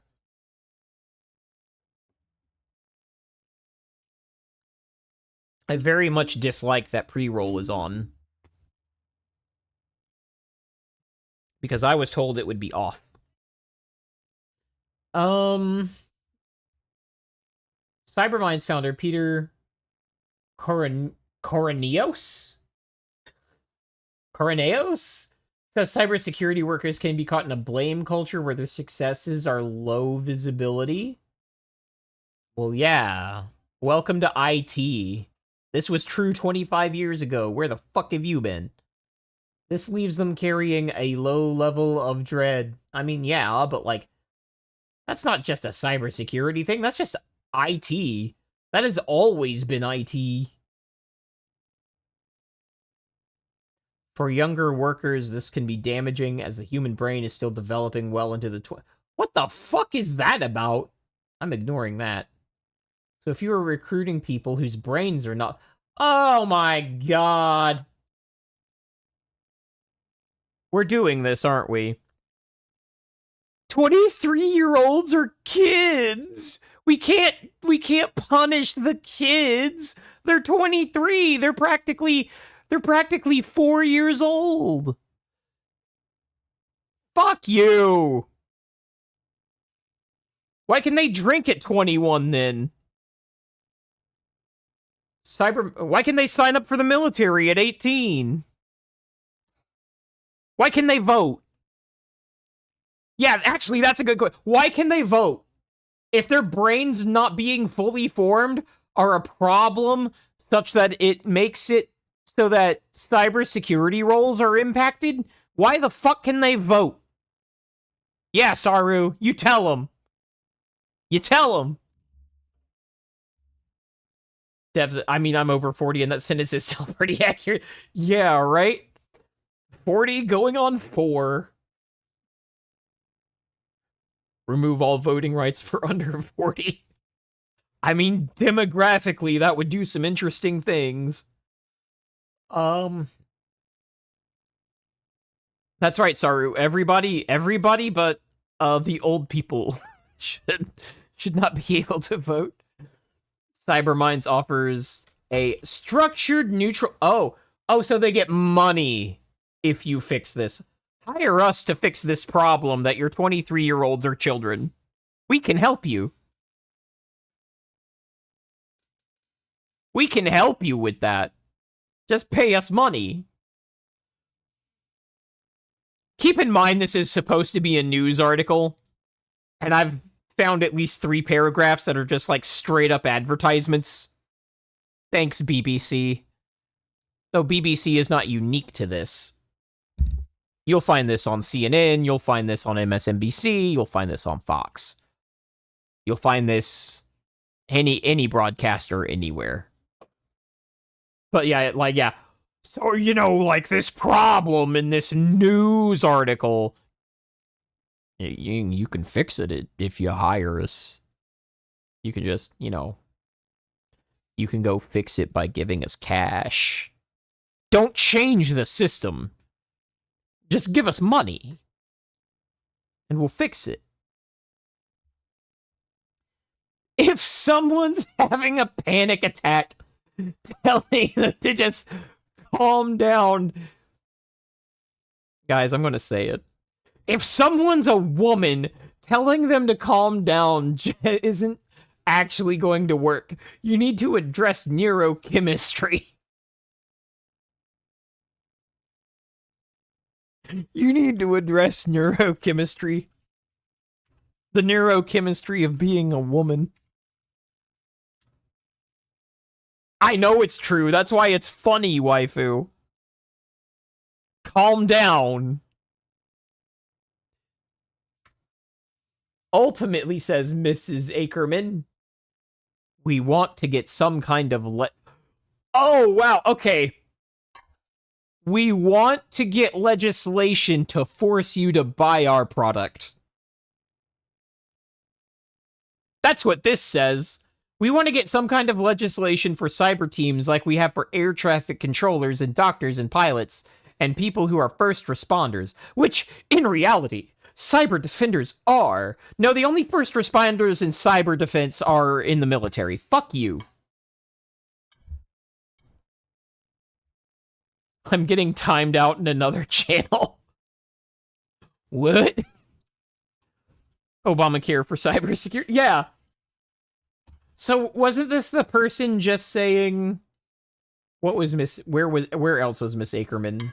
We're gonna control F this. Because I'm not sure that's the same person that was like, buy our playsets and toys. Okay, it wasn't. It wasn't. But this is kind of, this goes with that. Like, these being put in proximity to each other, this juxtaposition is intentional. Because it's an article, and everything in it is intentional. We want to get some kind of legislation for cyber team. What color are we going to be on those cringy flags where it's like a black and white flag and only one stripe of it is some color? It's blue for cops. It's red for firefighters. It's green for medical personnel. What color does cybersecurity get? You know what, Plaus? You're right. RM thinks journalists have the power of intention. Classic. I vote bright pink. I also vote bright pink. And that way, when somebody has the flag that has all the colors, because there's the flag with all the colors, right? It's grayscale, and 3 stripes are colored, and it's like, one of them's, well, it's RGB. And now we can add a pink one to that. For cybersec. What a joke. In the meantime, it's down to You know what would make this better? Is not doing the things that make you vulnerable to, like, being attacked at 3 a.m. and having your entire business model destroyed by a cybersecurity breach. You could fix it that way. You know, at my job, we still do a lot of shit on paper. Even if we also do it digitally, we tend to have paper copies. And there's a reason for that. We can't be taken out by a cybersecurity attack. We can be hindered. I'm not going to pretend we can't be hindered, but we can't be taken out. Because papers are in places. With signatures on them. And those records go back 12 years. Oh, there's yellow too for emergency service? Oh boy. What kind of emergency service? Like outside of, those other 3. What are the other emergency services? I'm curious about that one. Like, I'm not being snide. What does the yellow represent? Because that's interesting to me.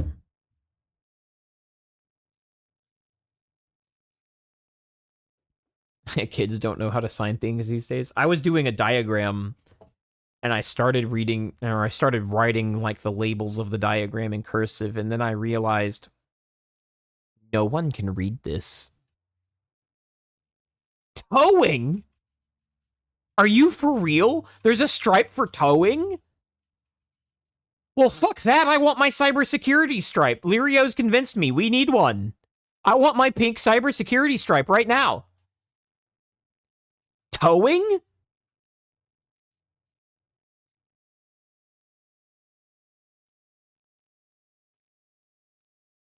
Towing? Okay, I'm going to keep reading the article. In the meantime, it's down to organizations and workers to watch out for this signs of stress. Like, this could have been a good article. This could have been talking about how... This article could have talked about, like, the systemic pressures on cybersecurity as a whole and why we're reliant on it.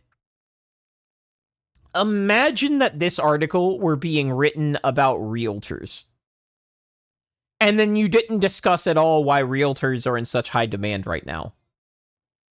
And the prices of housing. And why the prices of housing is why this is. And why BlackRock contributes to this. And, like, Imagine doing this article about realtors and not talking about any of that. That's what BBC just did with cybersecurity.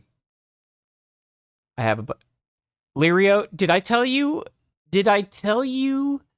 about the Mandalorian shirt? Is that... Because this is the very Mandalorian shirt moment. And I want everybody in chat to know about the Mandalorian shirt, but I don't know how many people I've told about this, or told this story to already. But, like, me and an Air Force buddy, we were just in Walmart one day buying some shit. And we're in checkout. We're starting to leave. And my Air Force buddy starts cracking up. But he's hiding it. Like, he's pushing it down. But I can tell that he wants to burst out laughing. And that he feels like it would be socially unacceptable not to. And he's the kind of spurg where socially acceptable not to is a bit of a high bar for him to clear. Like, he does some cringy shit in public and is willing to do some cringy shit in public. So he, like, taps me on the shoulder and points me forward because, like, in that moment, straight ahead is a direction I'm not really looking, and I don't, like, read graphic tees anyway, but in front of us is the most fuckboy-looking guy you can imagine. Like, imagine imagine a 38-year-old male pattern baldness, but still kind of jacked and lean, Central Florida fuckboy. And that's the guy we're looking at. And he's wearing a shirt that says, on the back of it, "Real Mandalorians never back down." And the picture between those words is of, like, the Mandalorian in that show doing an Iwo Jima pose with an American flag. And we still talk about this guy to this day. Anytime somebody is, like, being a little too patriotic, we're like, Mandalorians never back down. And it's like, that's our phrase we throw out now for somebody who's being a poser like that. God, it was cringe. Anyway. 07 Mandalorian. Mr. Tillman says he's now far more aware that... Yeah, wasn't this story about Mr. Tillman? Or, no, like, it was about Tony. Like, this story talks about... Like, this story... Bleh. Tony who? Is this Mr. Tillman? Is Mr. Tillman also Tony? No. So, like, this starts out as a story about this, like, this guy. No, wait. This isn't even the guy either. This is Andrew Tillman. What the fuck? Why are we talking about this guy then? Because, like, we're leading with this guy, and then we never talk about him again. Like, past this paragraph, he's never ever mentioned. What the fuck is this? I don't get it, man. I don't get modern news articles. Let's do another one. I don't want to do the NPM chain attack. I had that selected, but I don't think I want to do that one anymore because that one's really in the weeds. What you need to know about the NPM supply chain attack is basically that, I think we discussed this last week, actually, but there's a whole article on it now.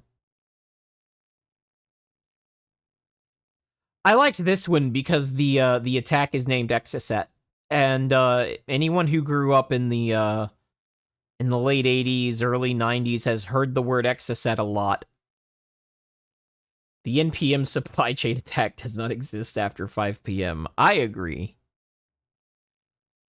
But yeah, anybody who grew up in the 80s, 90s knows what Exocet is.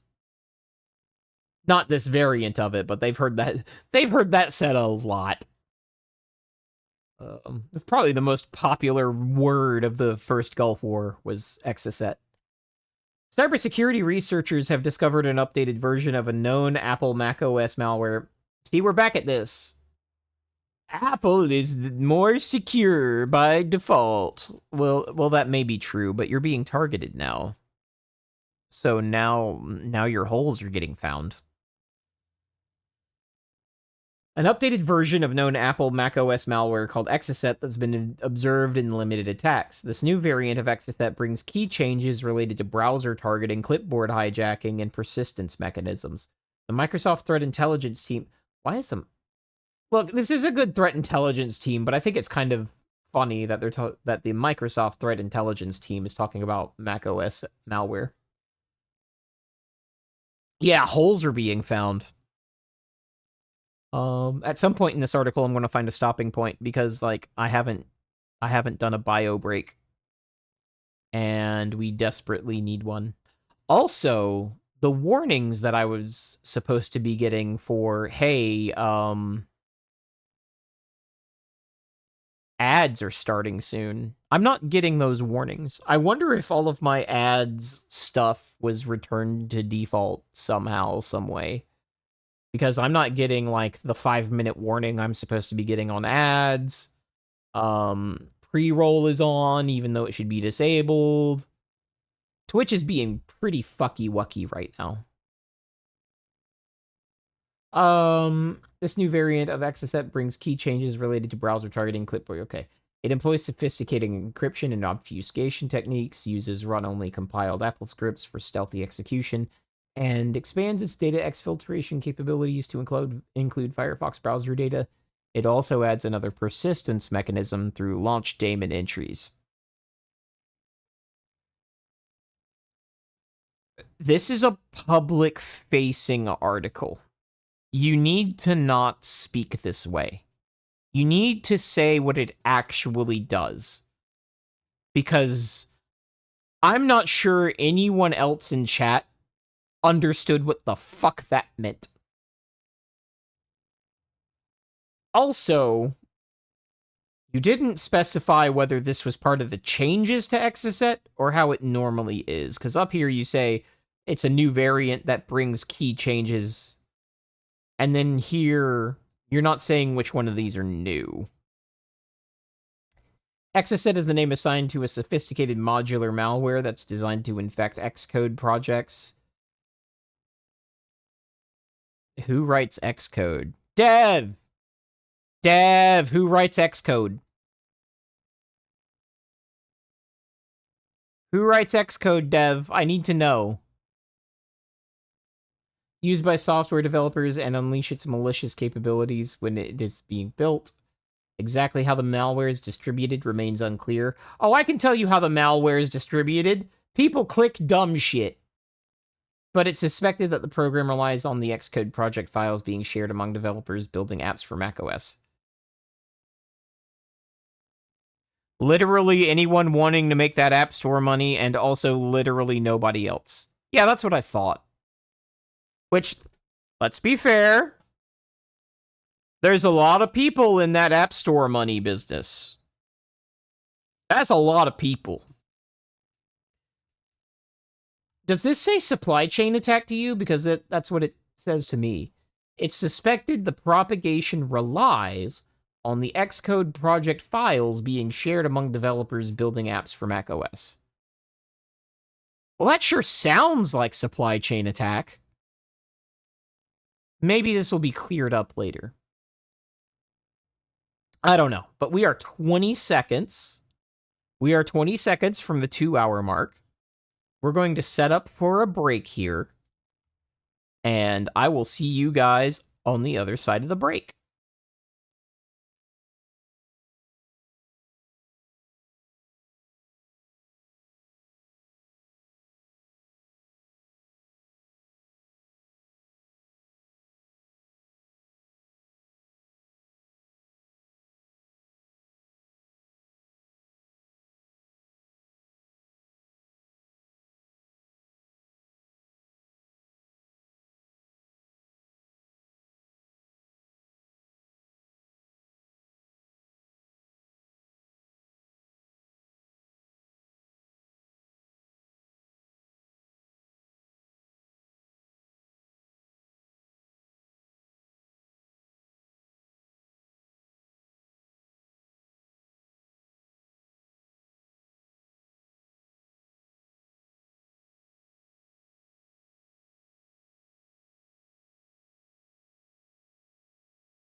It's spooky music, that's what it is.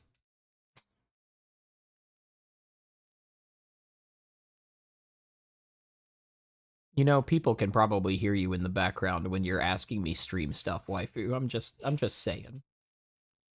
You're in the broadcasting booth. Just FYI. Anyway, I'm back. How was everybody's piss?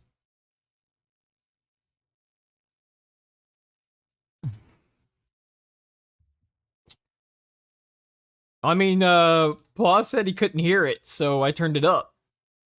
And then all shit broke loose. Alright. I booted HD2 instead of pissing. I mean, good choice. There's always piss bottles and stuff, you know. What is the re-emote? Oh god, it's that one. Wife, have you been adding emotes all stream? Like, I'm not mad about it. I'm just... Is that what you've been doing? Is that what you've been busying yourself with? Slimy, yet satisfying. Just when it becomes relevant? Okay. Anyway, so, supply chain attack? Sounds like supply chain attack.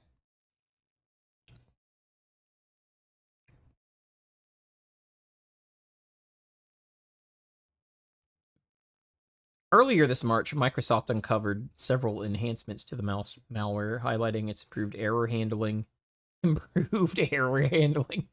Like, I know malware is just software, but seeing the improved error handling phrase to describe increases in capability of a malware that's amusing to me.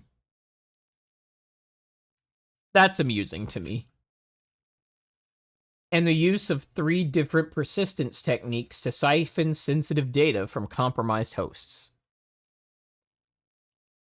Sensitive data or all data? Because I don't think the malware is trying to figure out what's what. I think it's just sending everything it can. But I could be wrong. The latest version has been found to incorporate a Clipper submon... Okay, this is highly technical. What is this, actually? Has the article said what... Okay. Firefox. This is a Firefox on macOS issue. Okay, what can it actually do? I hate articles like this. Like, Hacker News, you're normally great, but this article is formatted like a white paper. And there's a time and a place for white paper. But this ain't it. You still haven't told me what this really does and how I get it.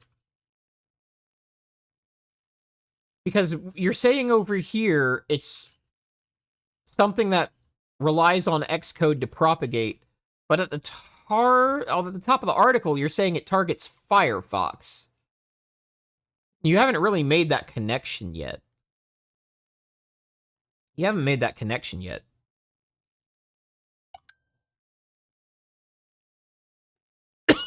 Ooh, dry throat. Anybody want to get my throat wet? Anyone want to help me out with that? Thanks, waifu. Waifu's helping me get my throat wet.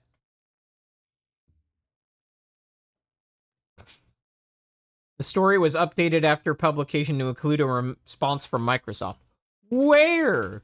I don't see that disclosed anywhere.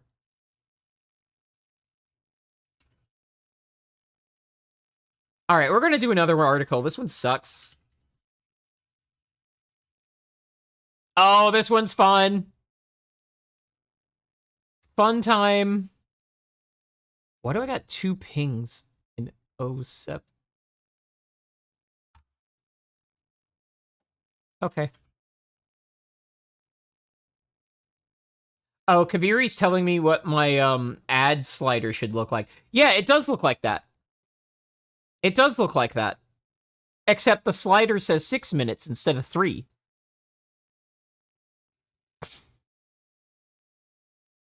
But my slider does not let me do a run 3 minute every 60. It doesn't go that high on the time side.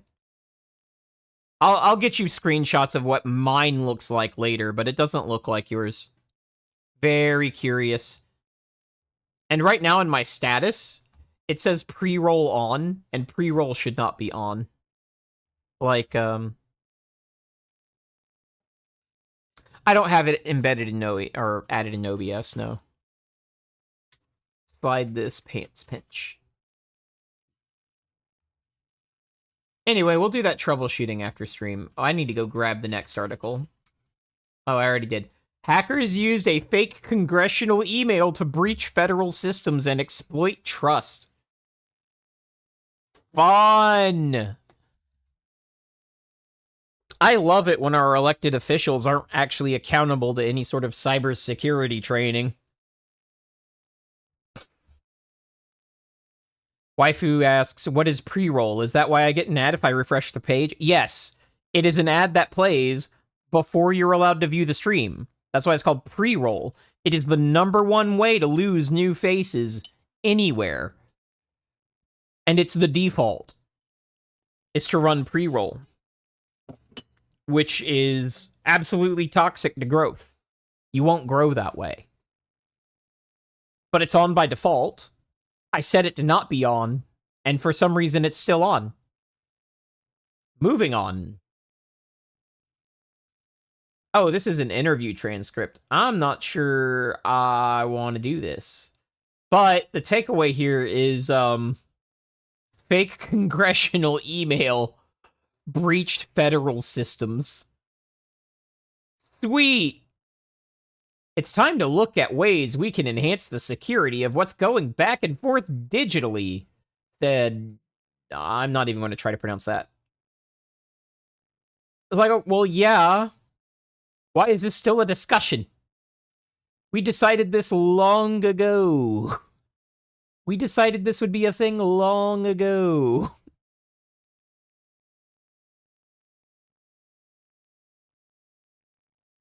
Yeah, I know there's stuff below. I clicked the appropriate thing that it told me to click.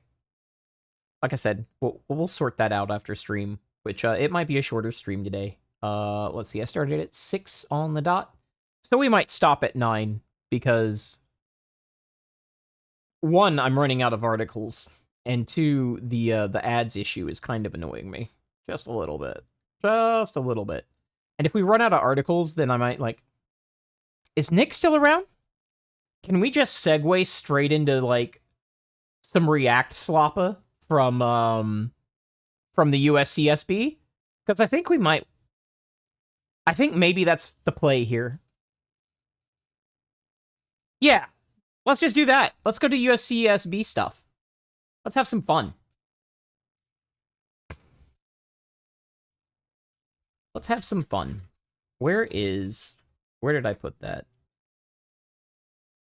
Because I'll just grab it from here and take it over there.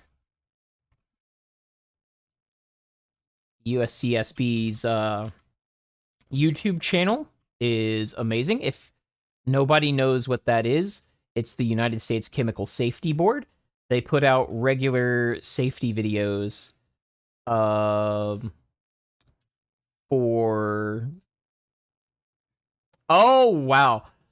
This one sucks, man. We'll do this one. I'm gonna need I need you guys' help for determining the volume level. Am I even capturing volume from this? Oh, that looks like it's peaking red. October 26, 2019. The ag... Yeah, that's way too dank. Negative 8. Because, like, if I want to do reacting to this in the future, I gotta know what the volume's like.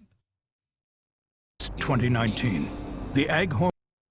Let me turn off Spotify. We don't need you. We don't need you anymore, Spotify. All right. We're Operating Incorporated water flood station near Odessa, Texas. How's that? One Aghorn employee succumbed to toxic hydrogen sulfide gas that had escaped through a damaged pump. His spouse was also fatally injured by the hydrogen sulfide gas while searching for him at the facility after he didn't return home. Sweet. Hydrogen sulfide is prevalent throughout oil and gas formations in the United States and at many oil and gas production and processing facilities. Hydrocarbons from the Permian Basin in particular are known to contain high concentrations of hydrogen Get to the point, Susie. sulfide that are immediately dangerous to life or health. Our review of this event is about the unfortunate loss of 2 lives, but the lessons from this incident affect the multitude of other oil and gas facilities throughout the country that handle toxic hydrogen sulfide. Like, I'm making fun of her a bit, but she's absolutely right. When you hear how this goes down, if you have a family, oh man, this will piss you off. Hold on. This incident was both tragic and unnecessary. Yeah, it was unnecessary. We urge companies operating oil and gas facilities to understand the findings from this investigation and implement appropriate safeguards and training. We need to work together to ensure that our workers and community members return home safely each and every day. Ooh, evil music. I'm in Borderlands now. The Aghorn Waterflood Station is used as part of a process to extract oil from underground reservoirs in West Texas. Oil extraction starts at an oil well, where pump jacks are used to lift oil from underground reservoirs. Reservoirs in West Texas also contain hydrogen sulfide, a toxic gas which comes to the surface with the oil that is extracted. The oil comes out of the ground with... By the way, gonna pause it here because, like, you can't be React Slappa without pausing it every so often. I'm a very small government guy, but I absolutely do not mind my tax dollars going to these animations. I am absolutely on board with this. some water in it. To remove the water, the mixture is fed to a tank battery. As the oil and water mixture sits in the tanks, the water separates from the oil. The oil is then transported for further processing. The water is pumped through pipelines to the water flood station. It is now called produced water because it can contain residual oil and other contaminants, such as toxic hydrogen sulfide gas. At the water flood station, the produced water flows into a large storage tank called a suction tank. Big The suck. water then enters a building called the pump house. There, pumps are used to pressurize the produced water and inject it back into the oil field through injection wells. The injected water increases reservoir pressure and displaces the oil, allowing a larger quantity of oil to be extracted. At the time of the incident, there were 2 pumps in the pump house. The pump house also contains a control room from which employees run the station. The pump house sounds like an excellent name for a gay bar. Typically, the station is not continuously occupied. Instead, an Aghorn employee, called a pumper, visits twice per day to record meter readings and inspect equipment. If there is an equipment problem and a pumper is not at the station, an alarm system triggers an automated phone call to the pumper. It is then the pumper's responsibility to acknowledge the alarm and go to the station to determine what is causing it. The station was also equipped with a hydrogen sulfide detection and alarm system that would trigger a separate automated phone call to the pumper on duty if it detected dangerous levels of the toxic gas. The system would also illuminate a rotating red beacon light on top of the pump house. But the CSB found that this critical detection and alert system was not functional on the night of the incident. Okay, so imagine you're just doing like routine maintenance on things and you roll up and your warning light's just not on. You've been doing this for 8 years. Warning light isn't on. What does that mean to you? Because like you're jaded as fuck by this point. Like I don't know how many years this worker was doing this job, but like, imagine you've been at this a while and that light's not on. What are you thinking? Because this is a story about complacency at the end of the day. I used these videos to keep myself motivated to learn the CISSP content and pass my exam because of shit like this. It's always the simple shit. Like, of course this wasn't working. At 6:38 p.m. on October 26th, the water flood station's control system activated an oil level alarm on a pump. 5 minutes later, the phone system called an Aghorn pumper, alerting him of a pump malfunction of some kind. The pumper drove to the water flood station. The hydrogen sulfide beacon light was not illuminated when the pumper arrived at the water flood station or at any time for the rest of the night. The pumper parked near the water flood station, leaving his personal hydrogen sulfide monitor inside. Chat, you know where this is going. You know where this is going. His truck. The pumper went into the control room, where the control system indicated the alarm was for pump number 1. The pumper prepared for work on pump number 1. The pump, which could automatically start when enough water was available to pump to the injection wells, was still connected to its power source. The pumper did not de-energize the pump. The pumper then walked to the pumps. He closed pump number 1's discharge valve and partially closed the pump's intake valve. While the pumper was near the pump, he was overcome and fatally injured by toxic hydrogen sulfide gas.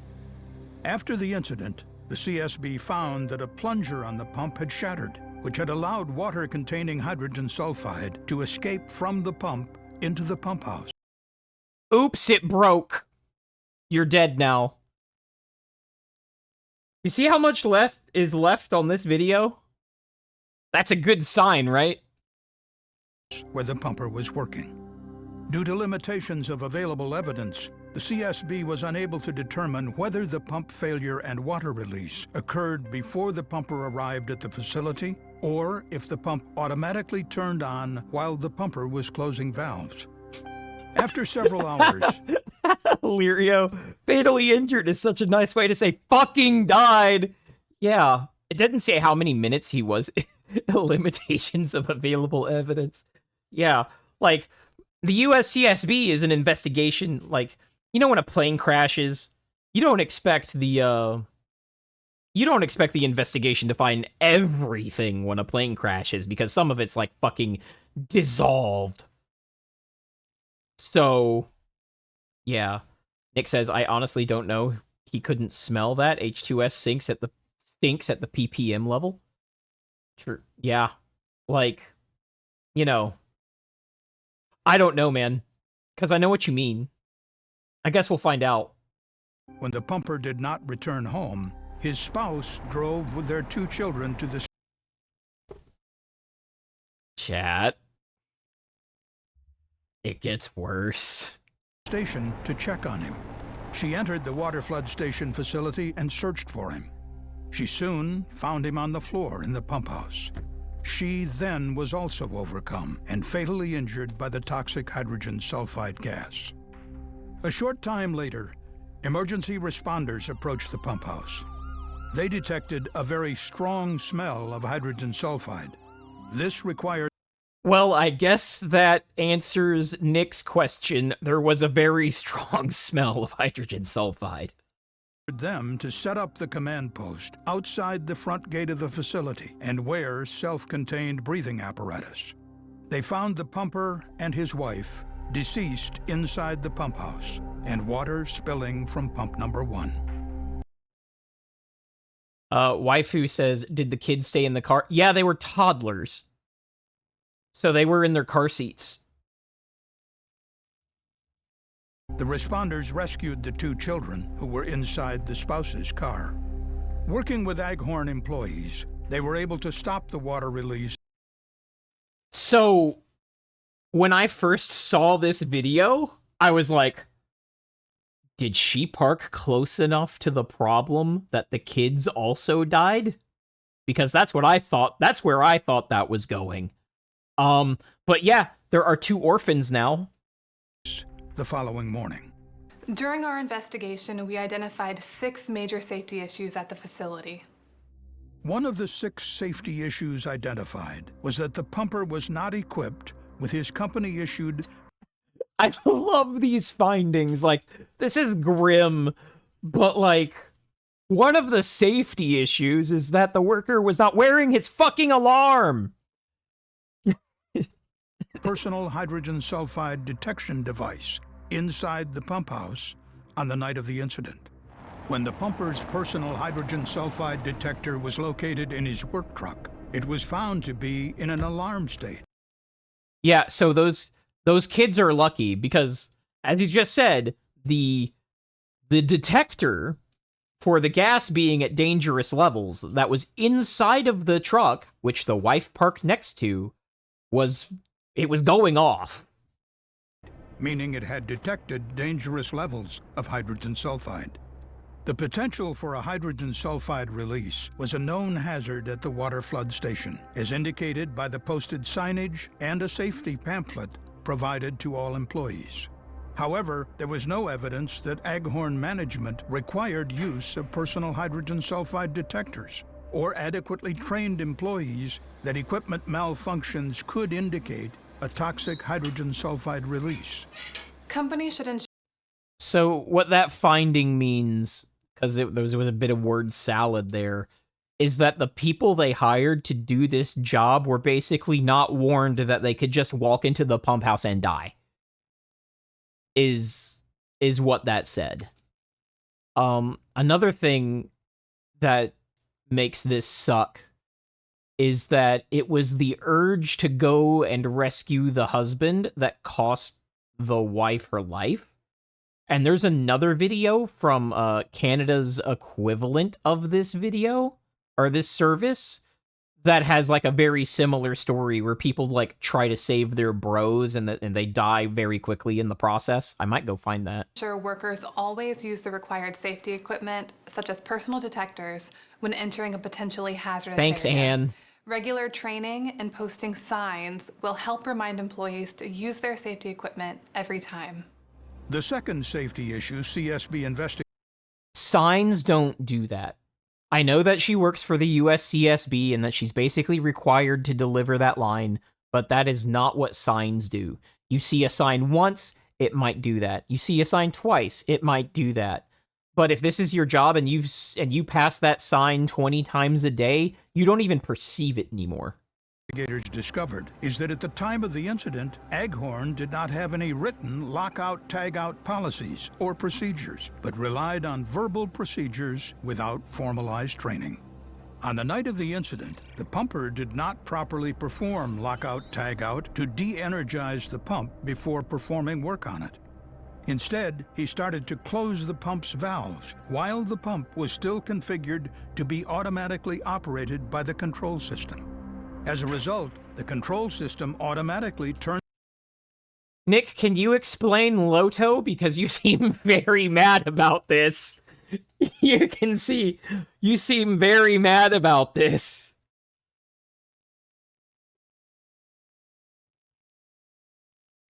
What is lockout tagout? Explain that for chat. I'll wait.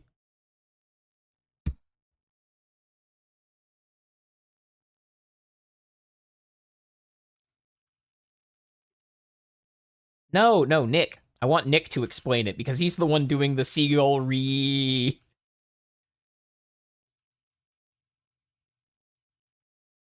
But like, I'm pretty sure you can all guess what that means. I'm pretty sure you can guess what that means. But I want Nick to explain it because he is upset. He should be. This fucking sucks. Remember at the beginning of the video where it said tragic and unnecessary?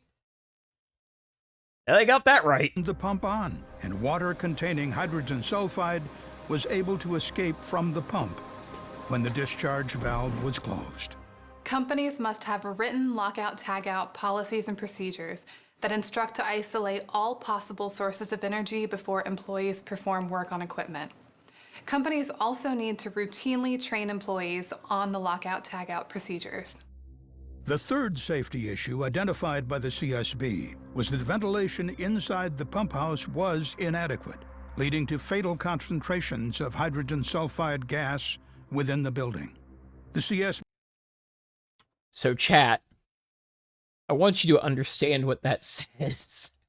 It says that the building was designed in such a way that if there was an HS2 leak, that it hotboxed you. Like, you can see how the building's constructed. There's no way that's ventilated properly.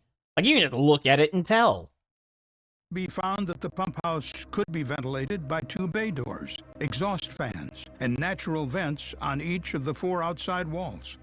Due to the limitations of available evidence, the CSB was unable to confirm whether the exhaust fans were operational at the time of the incident. The 2 bay doors were approximately 60% open, but this was not enough to adequately ventilate the building. And the CSB's investigation could not find any evidence that Aghorn assessed the pump house to ensure it could be properly ventilated, despite the potential for a hydrogen sulfide release to occur inside. Companies should evaluate any buildings that contain equipment handling toxic gases and... As Nick says, it's not nearly enough ventilation. And, like, I find I like the USCSB and I like these videos, but I find that sometimes they really, really understate things, and at other times they really overstate things, and it never seems to be clear which one they're picking on which day.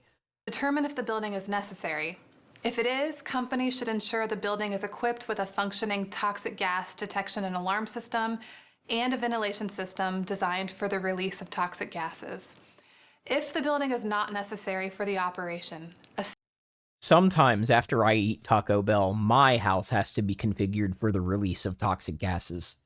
Safety assessment should be conducted to determine if removal of the building or relocation of the equipment can prevent confinement of any toxic gas releases. The fourth safety issue noted by the CSB was the lack of a robust safety management program at Aghorn. Comprehensive safety management practices include risk identification, assessment, mitigation, and monitoring of design, procedures, maintenance, and training. All right, for those of you who don't know, what they just said was literally the entire risk assessment process. What they're saying there is that their entire risk assessment process is broken and the whole thing needs to be done. Safety management practices are an essential element of protecting workers and non-employees from toxic gases at chemical plants. At Aghorn, there were no operational, training, testing, and maintenance procedures or records, other than items such as a cell phone use policy and a pamphlet on the hazards of hydrogen sulfide.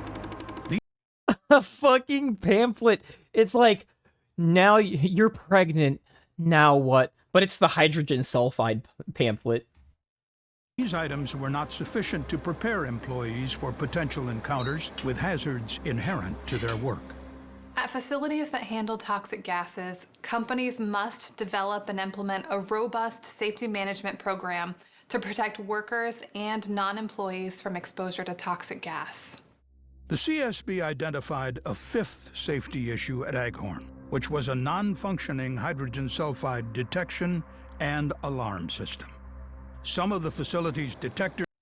Remember how I said earlier, chat, that like 90% of my job is making sure that our automated systems are doing the things that they're supposed to be automated to doing? You know how like everybody is talking about how AI isn't actually all that efficient because you have to make sure that the AI is doing stuff that's actually right, and then you need somebody qualified enough to know that what the AI is doing is correct. So, like, yeah, waifu, that was at the very beginning. The alarm system, like, the light was out. were set to a testing mode, which prevented them from sending an alarm signal. They were stuck in test, so they didn't send anything. And other sensors that were correctly set up were unable to send a signal to the control room. As a result, the pumper was not warned of the toxic hydrogen sulfide, either through a telephone alert or illumination of the red pump house beacon light. At facilities that handle toxic gases, gas detection and alarm systems must be adequately designed, maintained, and... All right, now you know why his nose didn't work. What I guarantee you happened is that since he did not get the phone call And since the light wasn't on, he assumed that, well, I can smell it, but if it was at a dangerous level, my phone would have told me, and the light would be on. So therefore, it's not at a dangerous level. And tested. Alarms should clearly alert to the hazard through visual and audible indications. Visual indications should be discernible during any time of day. Signs alerting that the facility handles toxic gas should be posted in clear view, legible at day and night, and should be well maintained. And finally, the sixth safety issue discovered by the CSB at Aghorn was deficient site security. Per Aghorn, Yeah, that's deficient site security. I've seen this before, but I don't think you have to be very intelligent to figure out what this weakness is about. Perhaps the person that didn't work there was able to roll right the fuck up to the dangerous gas building and get herself killed trying to save her husband? Aghorn's informal policy, when an Aghorn employee is working at the facility, the access gates are normally left unlocked. On the night of the incident, this practice allowed the pumper's spouse to drive directly to the water flood station and enter the pump house, where she was also fatally injured. Effective site security must be in place to prevent non-employees from accessing hazardous areas. As a result of its investigation, the CSB made the following recommendations to Aghorn Operating Incorporated for safety improvements at all water flood stations where the potential for exposure to dangerous levels of toxic hydrogen sulfide gas exists. These include mandate the use of personal hydrogen sulfide detection devices, develop a site-specific, formalized, and comprehensive lockout-tagout program for each facility, commission an independent and comprehensive analysis of each facility to examine ventilation and mitigation systems, develop and demonstrate the use of a safety management program that includes a focus on protecting workers and non-employees from hydrogen sulfide, ensure that hydrogen sulfide detection and alarm systems are properly maintained and configured, and develop site-specific detection and alarm programs and associated procedures. I think sometimes waifu pays half attention because Lirio's comment earlier. All right, so waifu is saying fatally injured. So they was poisoned, knocked out, and died after some time until rescue was. No, you're actually dead before that point. So the dosage of HS2 he got was fatal before he passed out, essentially.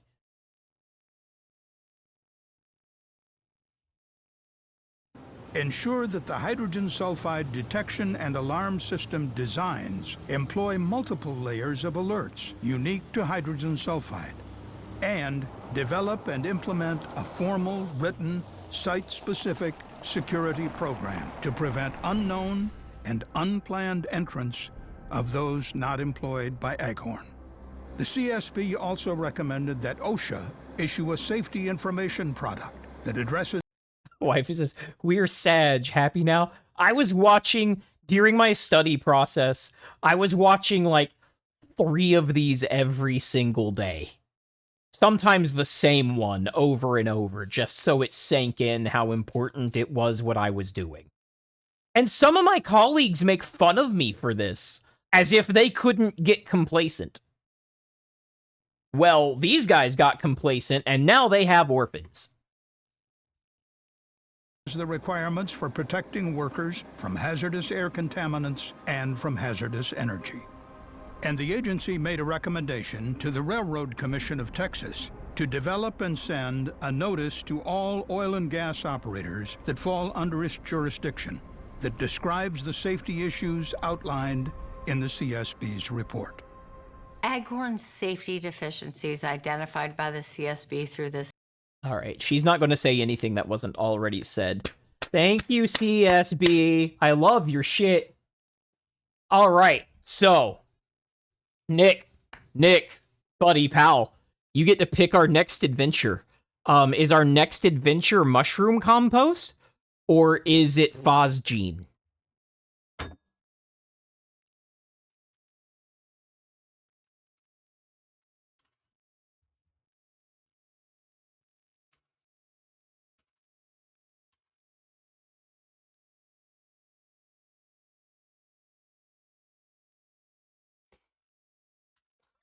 Thanks, Nick. That second one was phosgene, Lirio.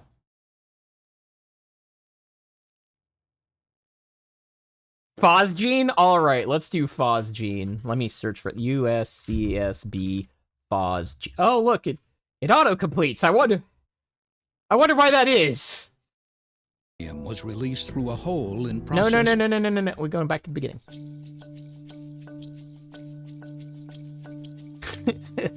You're fine, man. You're fine. What do the DuPont Muppets have to Company do of with it? Wilmington, Delaware, was founded in 1802 as a gunpowder manufacturer. By the early 20th century, DuPont had developed into a major chemical company and is today one of the largest chemical manufacturers in the world, with some 58,000 employees across 80 countries. Who knew before this that DuPont was in 80 countries? Because I keep forgetting that. They're fucking everywhere. DuPont has had a stated focus on accident prevention since its early days producing explosives. Over the years, That is true. It doesn't always work, but DuPont has actually always had a pretty, safety first program. And it makes sense, right? They started out in gunpowder. And you don't want your scientists, dead all the time. So it's not like they're being angels or anything. It's pretty self-interested once you really think about it. But, if you start out in gunpowder, you might have a safety-first approach to things so that, your scientists don't keep blowing themselves up. DuPont management tried to drive the injury rate for workers to zero through improved safety practices. Eventually, DuPont became recognized across industry as a safety innovator and leader. And then becoming a public company happened. 911. Yes, ma'am. My name's Deborah Stanley. I'm at the DuPont plant in Vail, West Virginia. I need an ambulance immediately. But DuPont's safety reputation was shaken in January of 2010, when 3 separate incidents. Remember how old this company is, and it didn't really start falling apart until 2010, as, safety-wise. This is what we call reputational damage, by the way. This is a security concept called reputational damage. So when a company has a record like this, and then they have a major accident, you can't recover from that. There's no going back to, we are very, very safe. There's maybe going back to, we value safety, but there's no going back to, DuPont's never had a major accident, these are the good guys, this is who everybody should look to for safety. There's no going back to that. That's reputational damage, and you can measure it. Occurred within 33 hours at the company's manufacturing plant in Bell, West Virginia, the last one fatal. The first involved an ongoing release of methyl chloride from process equipment that went unnoticed for 5 days. The following morning, highly corrosive oleum was released. That's great, Nick. Oh shit, we actually had this video in one of the training classes at work. I am so happy about that. We're gonna let everybody else see it. But yeah, this is USCSB, man. I love their shit. Through a hole in process piping, and just 6 hours later, a transfer hose ruptured, releasing highly toxic phosgene. Given the company's reputation as a safety leader, the Chemical Safety Board was especially concerned about this quick succession of 3 accidents at a major DuPont facility. Particularly distressing was the fatal release of highly toxic phosgene.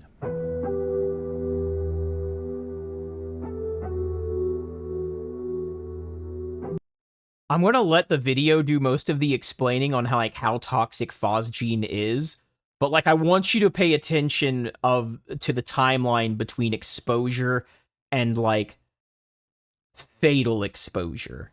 And no, I haven't seen the video on the Rocketdyne engine. We can do that at some point. Oh wait, DuPont's no, I have Bell, seen West that. Virginia What the facility fuck? occupies more than 700 acres along the Kanawha River, 8 miles east of Charleston, the state capital. The plant produces a variety of chemicals. That's the On engine that's like January 17th, mercury-based, isn't it? 2010, Something like that. One production unit was started up after extended maintenance. Methyl chloride produced in a reaction vessel flowed through an open rupture disc and escaped from an improperly located drain hole. The hazardous gas vented indoors in an area not frequented by workers. 5 days later, on January 22nd, an air monitor alarm inside the building alerted personnel of the release. Approximately 2,000 pounds of methyl chloride had escaped. A literal ton of methyl chloride, and no one noticed. When the rupture disc burst, an alarm was triggered. But our investigation found that due to a history of false alarms, operators came to view this alarm as a nuisance that could safely be ignored. The following day, plant operators Oh yeah, it was fluorine. Fluorine's nasty. Fluorine's some nasty shit. discovered another release. Oleum, a concentrated form of sulfuric acid, had over time corroded piping in the plant's spent acid recovery unit. Chat, when you concentrate sulfuric acid to the point you need another name for it. Steam from an attached copper tube mixed with the oleum and created a large hole in the pipe. Oleum escaped through the hole and formed a vapor cloud, discovered by workers shortly after 7 a.m. on January 23rd. Approximately 22 pounds of oleum was released. The CSB found that DuPont had a previous oleum leak, resulting in a company recommendation to conduct regular maintenance inspections of the oleum piping. But the CSB found this was not done due to ineffective communications between DuPont and its inspection contractors. The third in the series of accidents at the Bell plant came just 6 hours after the oleum release, and it would prove fatal. It involved phosgene, an industrial chemical so toxic it was used as a chemical weapon in World War I. Phosgene severely damages lung tissue. This can result in a deadly buildup of fluid in the lungs, which may not appear until hours after exposure. The Bell plant's small lots manufacturing unit purchased phosgene in 1-ton cylinders from an outside chemical company. 1-ton cylinders of World War I chemical agent, chemical warfare agent. Yeah, we just buy this shit by the ton. The plant used the phosgene to manufacture 5 different pesticide intermediates.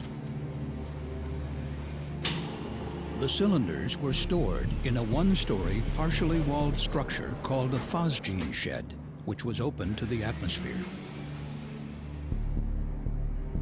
During use, the cylinders were connected to other equipment by flexible braided stainless steel hoses. Inside each hose was a liner made of Teflon, or PTFE.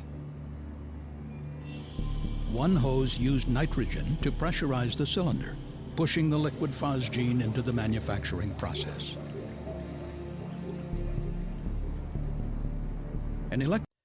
Now, we saw the previous video, and I want you to appreciate how much higher quality these have gotten over the years.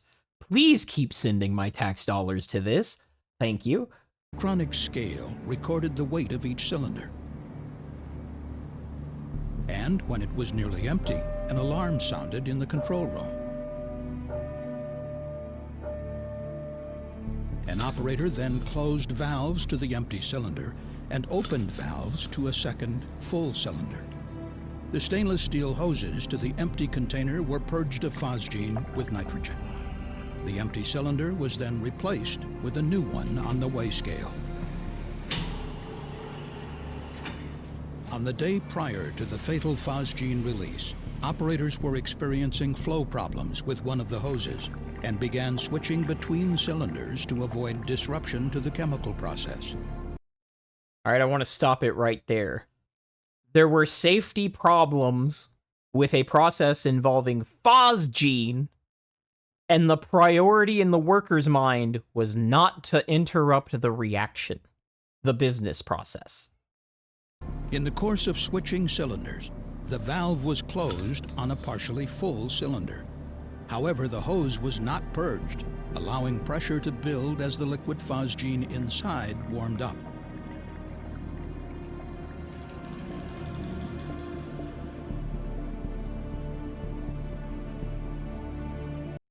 All right, so as far as this accident is concerned, we're only talking about the amount of phosgene located inside of this braided cable. Sometime between 1:45 and 2 p.m. on January 23rd, a worker was inspecting one of the cylinders when the pressurized hose suddenly burst. He was sprayed across his chest and face with a lethal dose of phosgene. Another worker was exposed to the deadly gas, and a third was potentially exposed, but neither reported any symptoms. A total of 2 pounds of phosgene was released to the atmosphere. Small concentrations of the dangerous chemical were detected by monitors at the plant's fence line. The worker who had been sprayed with phosgene called for help and was transported to a local hospital.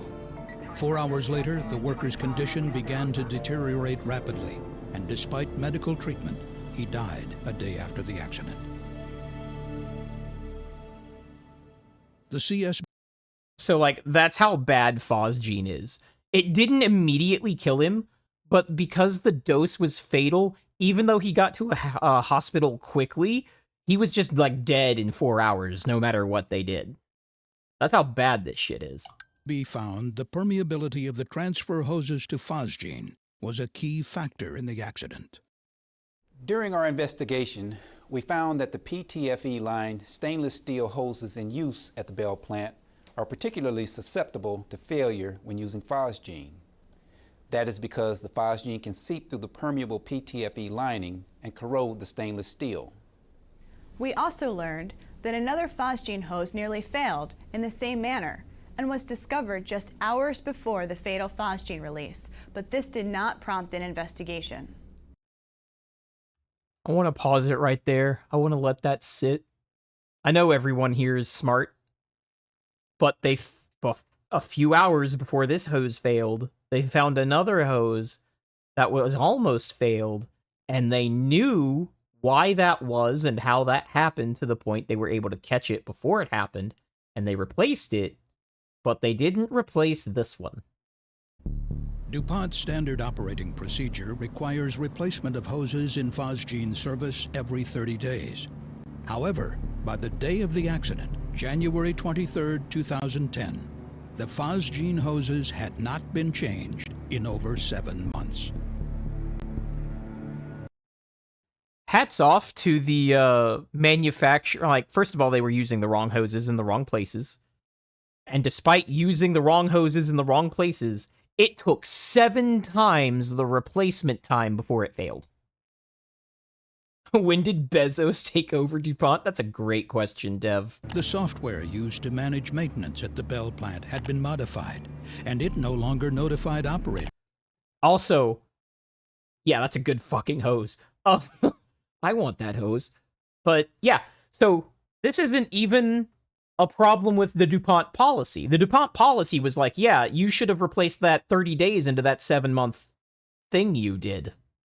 This is about not following policies. This is about complacency.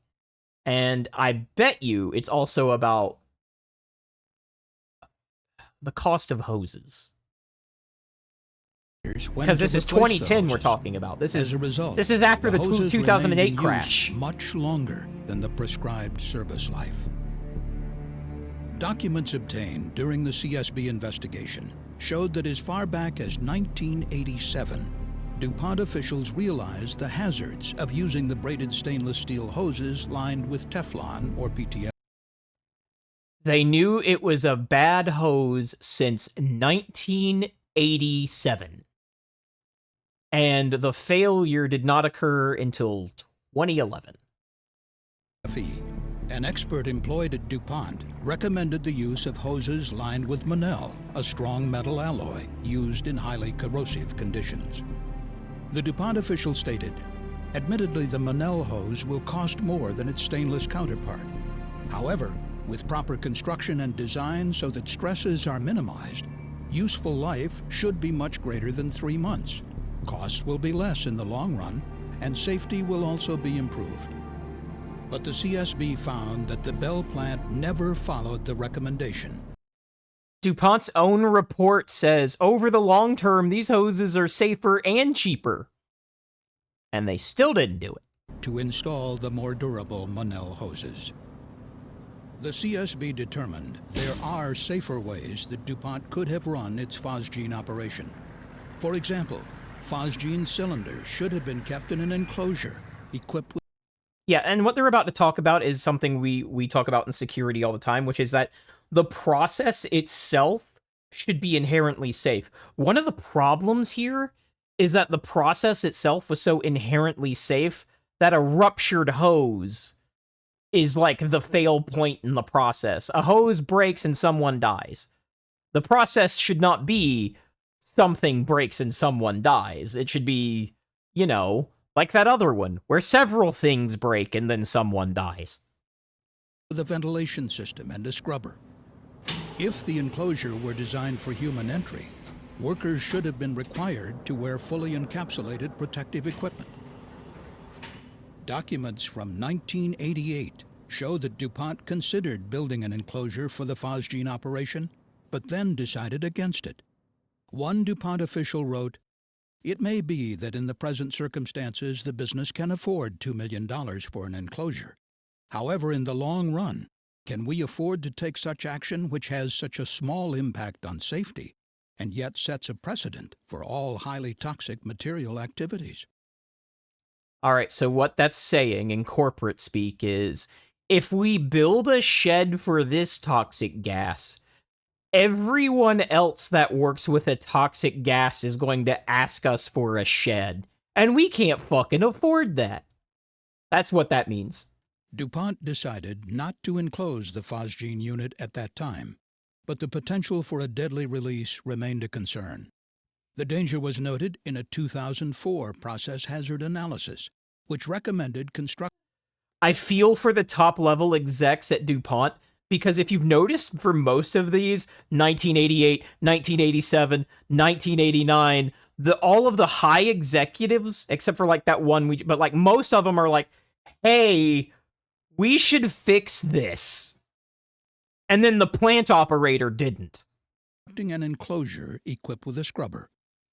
Originally, the enclosure was scheduled to be completed by December 2005, but the deadline was extended 4 times and still had not been met in January 2010. So what that just said, it was like, the guy who was like, maybe not the enclosure because we'll have to build them everywhere, was overruled and they were going to have it done in 2005, but they kept delaying it. When the fatal phosgene release occurred. Without an enclosure around the phosgene operation, no barriers were present to prevent phosgene from exposing operators or traveling off-site. Industry groups have established various good practices for the safe handling of phosgene and other highly toxic materials in compressed gas cylinders. The CSB found that the most comprehensive guidelines are those set forth by the National Fire Protection Association, or NFPA. Omni might have something to say about that. Anyway, like, I kind of feel for DuPont's board of directors, or their execs in general, because throughout the course of this entire video, they were doing their investigations properly. They were making generally solid recommendations. When the guy involved in this said, "But that be expensive," it sounds like he was eventually overruled. Like, they're all doing this, and then the plant operator is just completely screwing the pooch. This is generally the other way around. Usually, it's like, the guys who are working on the site are like, hey, this is unsafe, that's unsafe, and it's the guys up the tree that are like, yes, but money. And in this one, it's like, hey guys, could you not kill yourselves? And then the plant operator's like, nah. Oh no, you weren't mocking the wrong person. There was a guy, Dev, you were not mocking the wrong person. There was there was a guy in the exec thing that wrote that paragraph about how if we build this shed for these guys, we have to build it for everyone else. But it looks like eventually he was overruled, and they were supposed to have that in place 6 years before the accident, and then they delayed it 6 years, and it wasn't in place by the time of the accident. The CSB recommended that industry organizations such as the Compressed Gas Association and the American Chemistry Council adopt the more stringent guidelines of the NFPA for the safe handling of phosgene and other highly toxic gases. And the CSB called on OSHA to update its compressed gas safety standard to include modern safeguards for toxic gases. Okay, so why is a CISSP talking about industrial process safety? There's actually a section in the 8 domains that focuses on industrial protection mechanisms. We do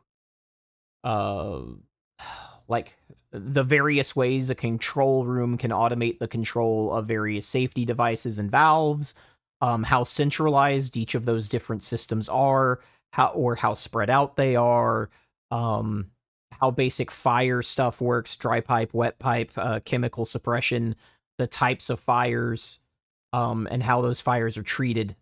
We actually go over all of that. We also do perimeter and environmental security.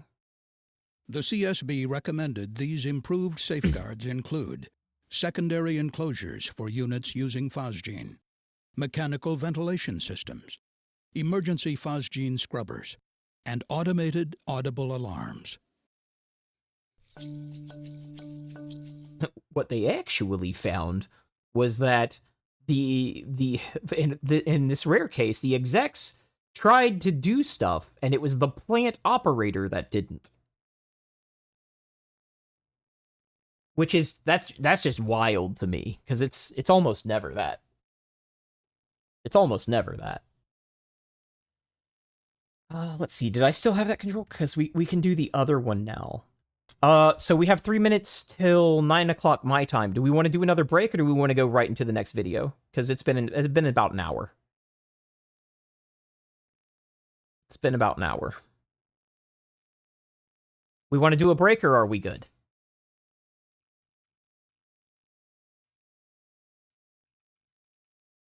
Wife who wants a break. Well, you know, happy wife, happy life. I will see you guys on the other side of the break. Be about 5 minutes.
think that dude just came.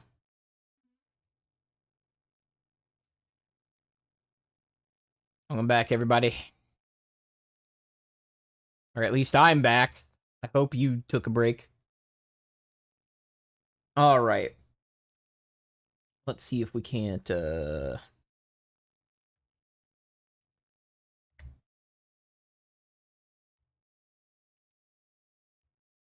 Go away, Spotify. We ready for mushrooms? We ready for enclosed spaces?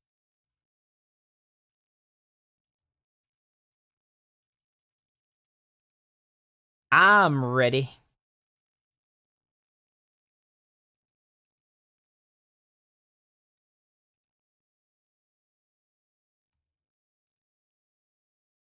Watch this be. Animation is a reenactment of a tragic workplace incident. The result? This is probably going to be at a completely different volume level, so let me know if I got to turn it up or not.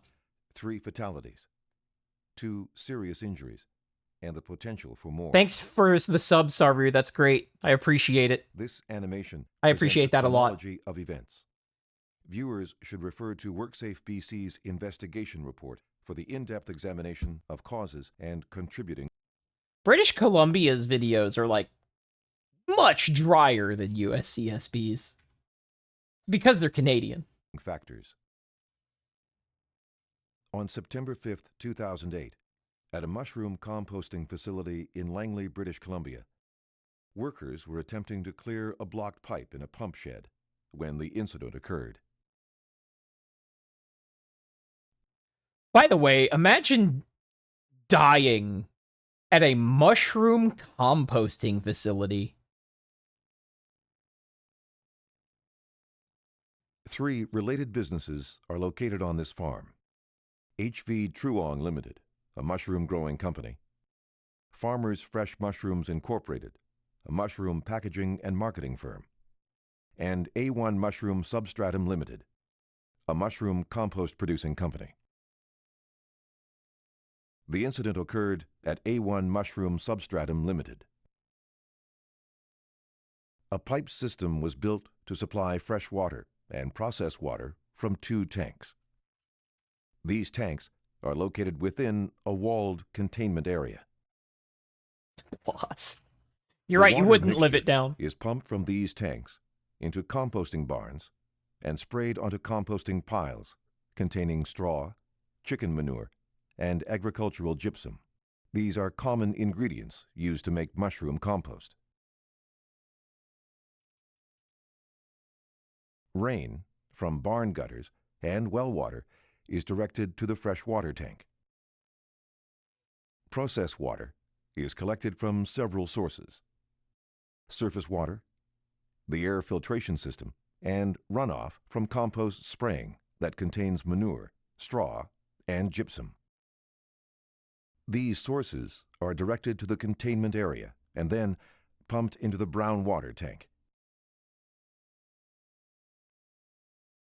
The brown water Operational tank. problems and reduced compost production caused the brown water tank and the containment area to fill with processed water, straw, and sludge.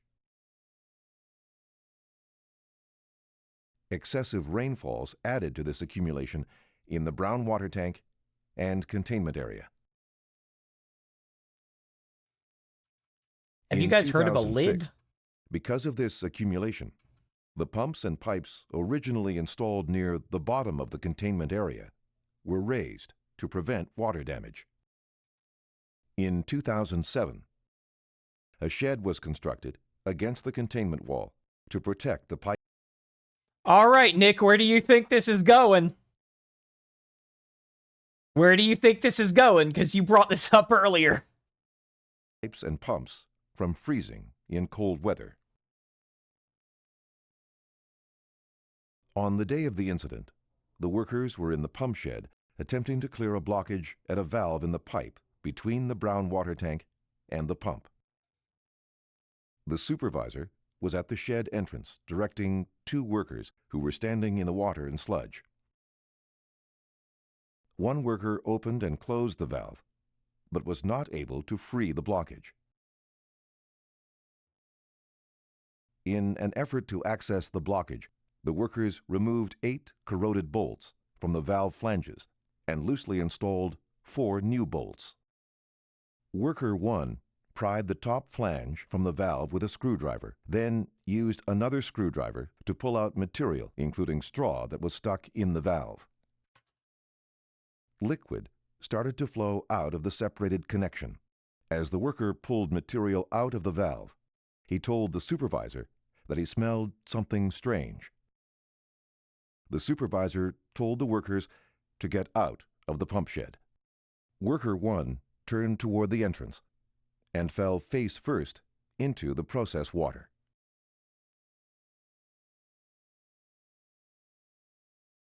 Observing Worker 1 fall, the supervisor went down to help.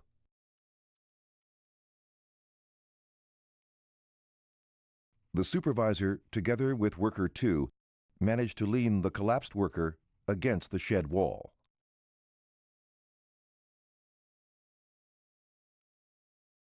Worker 2 remained with the collapsed worker while the supervisor climbed out of the shed.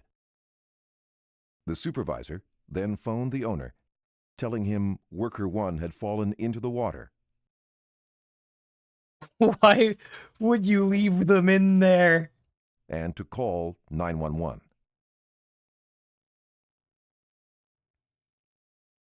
The owner was in his office with Worker 3 when he received the call from the supervisor. Worker 3 went to the pump shed to help. Worker 4 came from the composting barn to help.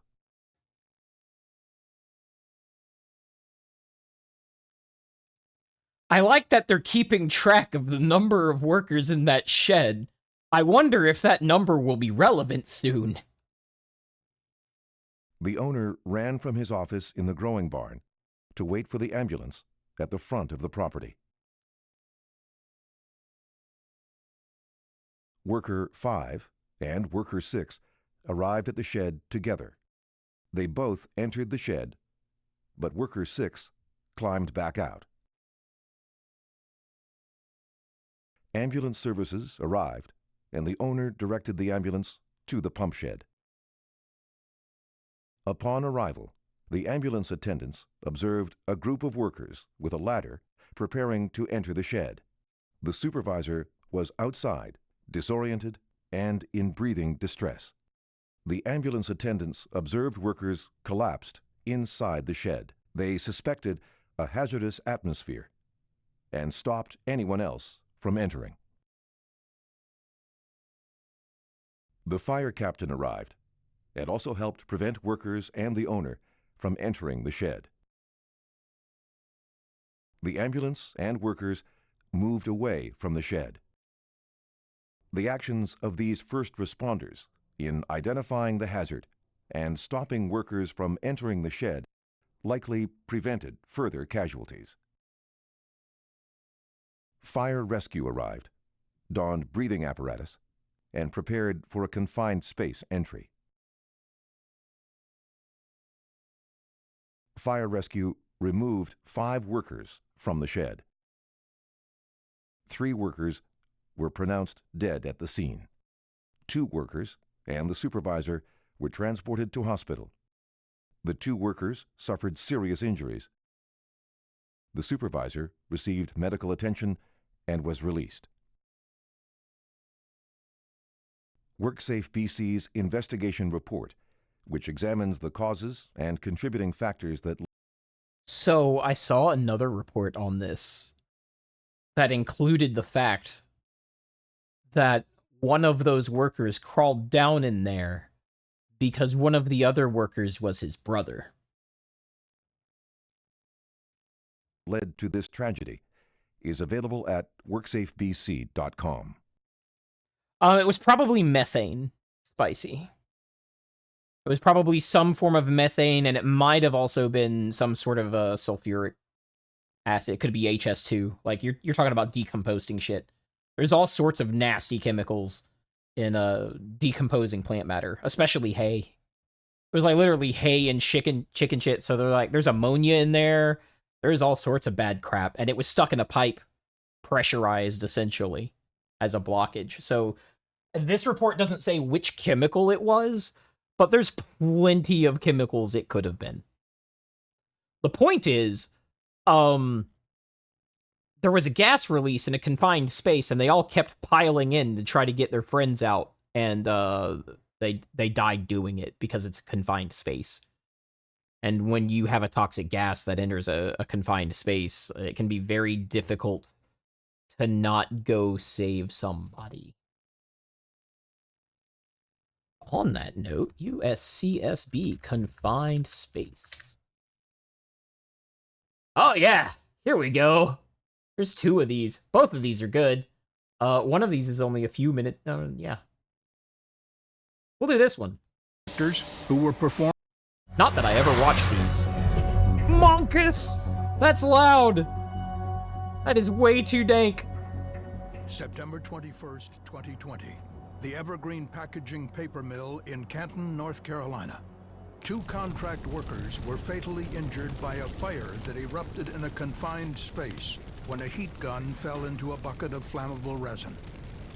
The incident at Evergreen Packaging involves 2 common safety issues: hot work and confined space safety, that have led to many major incidents investigated by the CSB. This one was 3 years ago. Identification of hazards, including policies and procedures to control those hazards, can prevent these tragic incidents from occurring.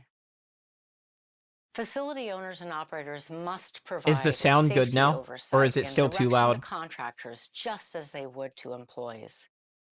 This is particularly important when 2 contractors are operating in close proximity.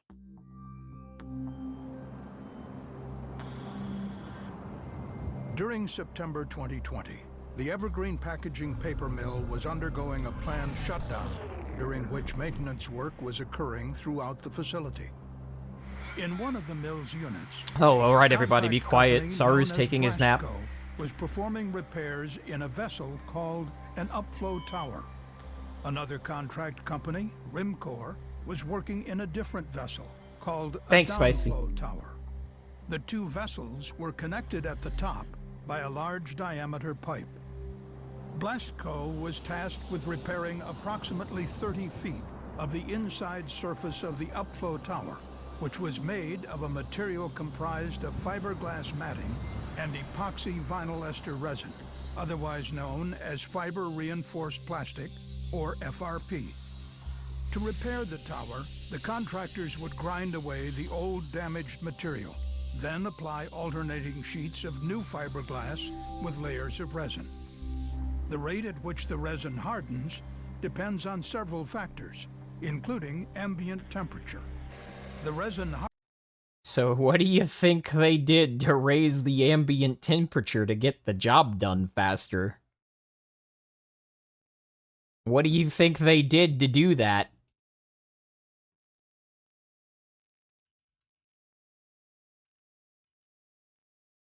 Good night, Grandpa.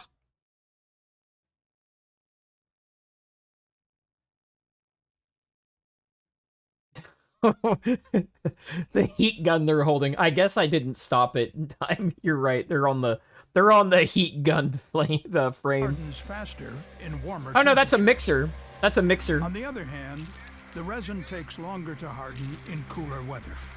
And this is what Blasco workers experienced on the night of September 20th. On the particularly cool night, the resin and fiberglass matting slid down the walls of the upflow tower before the resin. Oh, could was harden. it? I thought you were Blasco sleeping. workers attempted several means of troubleshooting the resin, but were ultimately unsuccessful and continued to struggle. Sometime after 2 a.m. on September 21st, It's 2 me. Blasco workers Caught. resorted to using an electric heat gun to warm the resin, causing it to harden faster. The Blasco crew did not communicate to Evergreen or the Rimcor contractors working in the connected tower that they were using the heat gun. At approximately 5:15 a.m., the heat gun fell into a 5-gallon bucket of the flammable resin. Oops. A fire erupted inside the upflow tower. The Blastco workers inside the tower did not have a fire extinguisher or other means to put out the fire. They quickly evacuated. Smoke and flames from the fire traveled rapidly through the connecting pipe to the downflow tower, where 2 Rimcor contractors were working. They were overcome by the smoke and unable to escape. Both workers were fatally injured. Oops. So it's not even the people that dropped the heat gun that died. They got away. The people in the other larger tower just got smoked to death. During its investigation, the CSB identified 4 safety issues that led to the incident at Evergreen Packaging: hot work safety, pre-job planning, confined space safety, and combustible materials of vessel construction. Hot work safety is a major safety issue that we identified during our investigation. We found that Blastco workers did not recognize the heat gun as an ignition source. You mean a heat gun can set things on fire? By golly, Joe! As a result, proper hot work permitting and effective That's a lizard! You think he drinks water normally? All part of a proper LOTO. safety precautions were not implemented. The CSB found that the heat gun could produce temperatures in excess of the resin's flashpoint and auto-ignition temperatures. Therefore, it should have been recognized as an ignition source, and its use should have been considered hot work under both Evergreen's and Blastco's definitions. When you take the blowtorch into the work area that's not designated as hot work. Great job, guys! But Blastco workers did not recognize... I keep pausing, like, obnoxiously. Not all heat guns are created equal, and I understand that. And, like, the heat gun that Waifu uses for soap is not the same heat gun that my buddy uses in the automotive industry. But what was the flashpoint of that resin that the heat gun could just make it go up? That's pretty low, to be honest. What was it, pine tar? ...the use of the heat gun as a hot work hazard because it did not produce a flame or spark, and they did not inform Evergreen or Rimcor of its use.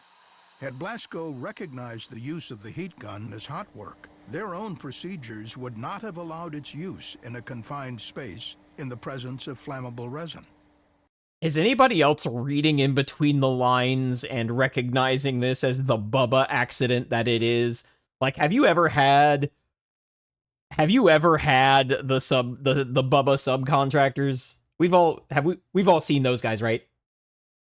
Because that's what this sounds like to me. This sounds like a Bubba incident. It is important for companies to train their workers on different types of hot work. Some forms of hot work, like heat guns, don't produce sparks or open flames. Blastco should update its policies and training to include the use of non-flame and non-spark producing tools that can serve as ignition sources as hot work. This is... I paused on a great frame there. This...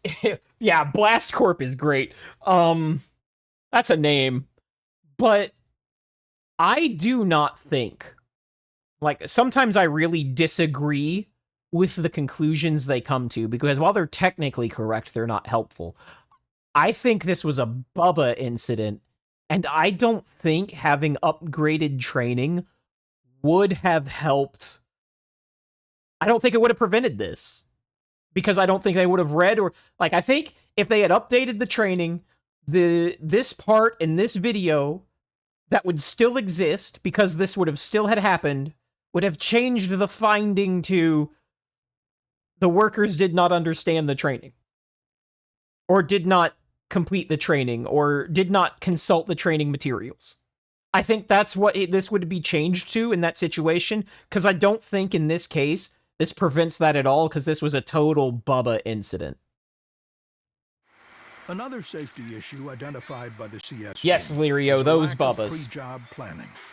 Blastco workers were not sufficiently prepared to apply resin during cold weather and did not have a plan to safely troubleshoot the problem of the resin hardening too slowly. For example, the CSB found that Blastco had 2 drum heating bands available at the time of the incident that could have safely warmed the resin in a drum. They had the drum heating bands on site.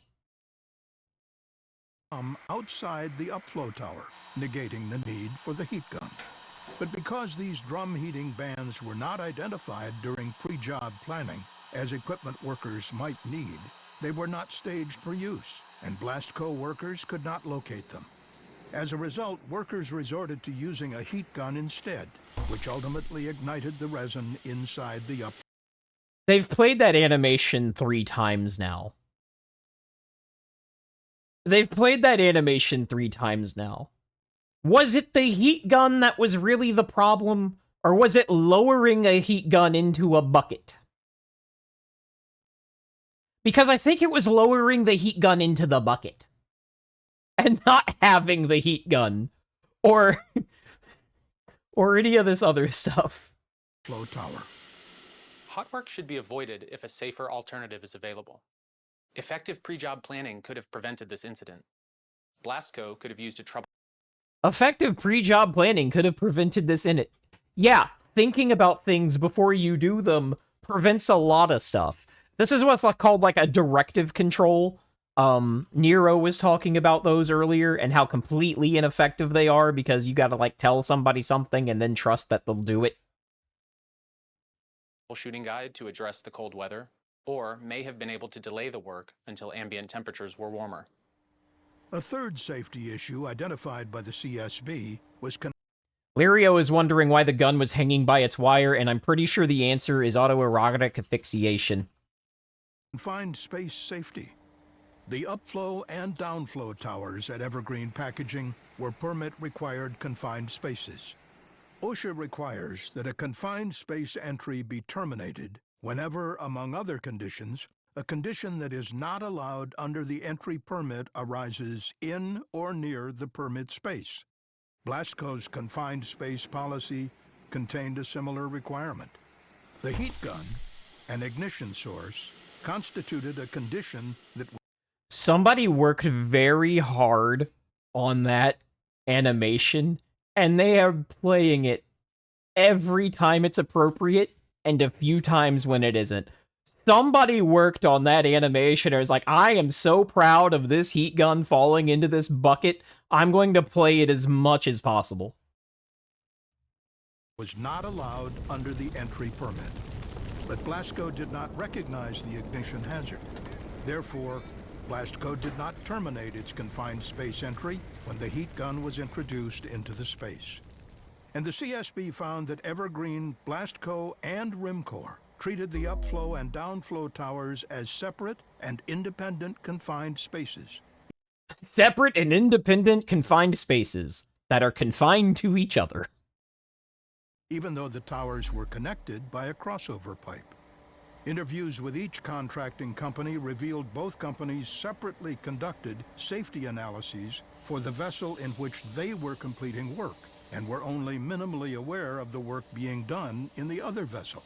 But the CSB found they didn't even really know what was going on next door. They just got smoked out by these bubbas. I'm starting to think the animation, the CSB way of saying don't be a dumbass. I mean, yeah. There was a... Next week we should do the hurricane one, because we're kind of running out of time, and that one's kind of a long one. There is one more I want to get through tonight. It's extra dispargy. And then that will be the last one. But we should go through the hurricane one, because at the end it's like, no one really did anything wrong, and we don't know how to handle that in our reports, is basically how that one ends. that since the two towers constituted a single confined space, and Blastco's and Rimcor's entries were simultaneous, the two maintenance tasks constituted simultaneous operations, or SIMOPs. SIMOPs can be defined as operations occurring close together in time and place, which might interfere or clash with one another, increasing the risk. Somebody in the chemical industry was in the military before they wrote this. Of the activities or introducing new risks altogether. But Evergreen did not have a SIMOPS program in place at the time of the incident, which would have facilitated coordination between the two contractors who were performing work close together in time and place. Contractor and employee safety at Evergreen's facilities would improve from the implementation of a SIMOPS program that considers the hazards of work occurring close together in time and place. Had Evergreen had How a many SIMOPS times? program, it could have foreseen the How many times have they said SIMOPS occur close together in time and place? You know, almost like the word simultaneously. Oh, God. potential hazards of the two jobs being done at the same time so close together, and could have put measures in place to prevent the fatal injuries to the RIMCOR employees. The last safety issue identified by the CSB was the use of combustible materials of construction in the upflow tower and crossover line. The 5-gallon bucket of resin that the heat gun fell into did not contain enough fuel to create a fire of the size and duration that occurred during the incident. The CSB found that the upflow tower and crossover line, which were constructed of combustible FRP, both caught fire. This contributed to the quick spread of smoke and flames to the downflow tower, where the two RIMCOR employees were fatally injured. When performing hazardous work inside a confined space, it is always critical that companies adequately understand and control hazards. This is even more important if the confined... Dev says, how bad have things gotten when you need a specific planning meeting to have two crews do two different things at once beyond, my stuff is flammable? That's a great question, Dev. space is constructed of combustible material like FRP that can increase the severity of a hazardous event. And I think that's like a problem with security in general. We have gotten to the point where we have to use paragraphs to describe what normal people of normal intelligence should be able to understand in a word, or at most a sentence. But now we got to do paragraphs for each one. And by the time you're done reading everything, you don't even know what's going on anymore. As a result of its investigation into the incident at Evergreen Packaging, the CSB made a recommendation to OSHA to issue a safety information product addressing the analysis and control of hazards that are not pre-existing, but which result from work activities inside permit-required confined spaces. The agency also recommended OSHA require owner-operators to ensure the coordination of simultaneous operations involving multiple work groups, including contractors. And the CSB reiterated a previous recommendation to OSHA to publish a safety and health information bulletin. Saru says, my time as a senior NCO was spent reducing the number of words and regulations. Yeah, because the more complex that gets, the less it's followed, no matter how good it is. Because you can only keep so much in your head at one time. Addressing the hazards and controls when using flammable materials in confined spaces. The incident at Evergreen Packaging was entirely preventable. Worker safety, employees and contractors, is a critical responsibility of the facility owners and operators, whether the facility is operating normally or in maintenance and upgrades. We hope our report and recommendations will further inform industry. All right, we can skip the few minutes of that because that's not going to be useful for us. Let's see. It's this one. This one sucks. And we're going to end the night on this one. Like, none of these are good, but this one sucks. Oh God, what is that music? October 2nd, 2007. A terrible tragedy unfolded in the mountains 40 miles west of Denver, Colorado. 5 contract painters were trapped by a chemical fire deep inside a... Dev says, I kind of take issue with that. Part of hiring contractors is that they are supposed to be experts, including in their domain safety. Yeah, I agree. And long-haul truckers are supposed to know the rules of the road. Hydroelectric plant tunnel. The plant was owned by Xcel Energy, a major regional electric power company. The fire, involving combustible coatings and salt. Also, I want to say that reducing the number of words in the regulation does not mean reducing the number of regulations. But some of them are written in such a way that they don't contribute to understanding the regulation, and they can actually actively interfere with it. That's the main problem with... When I was on the Rules and Platform Committee, most of my time was spent taking something that was a paragraph long and getting it to say the same exact thing, but in one sentence. Inside the tunnel blocked the only way out, an opening more than 1,400 feet away. There was no help available because the company did not have properly trained emergency responders standing by for such a rescue.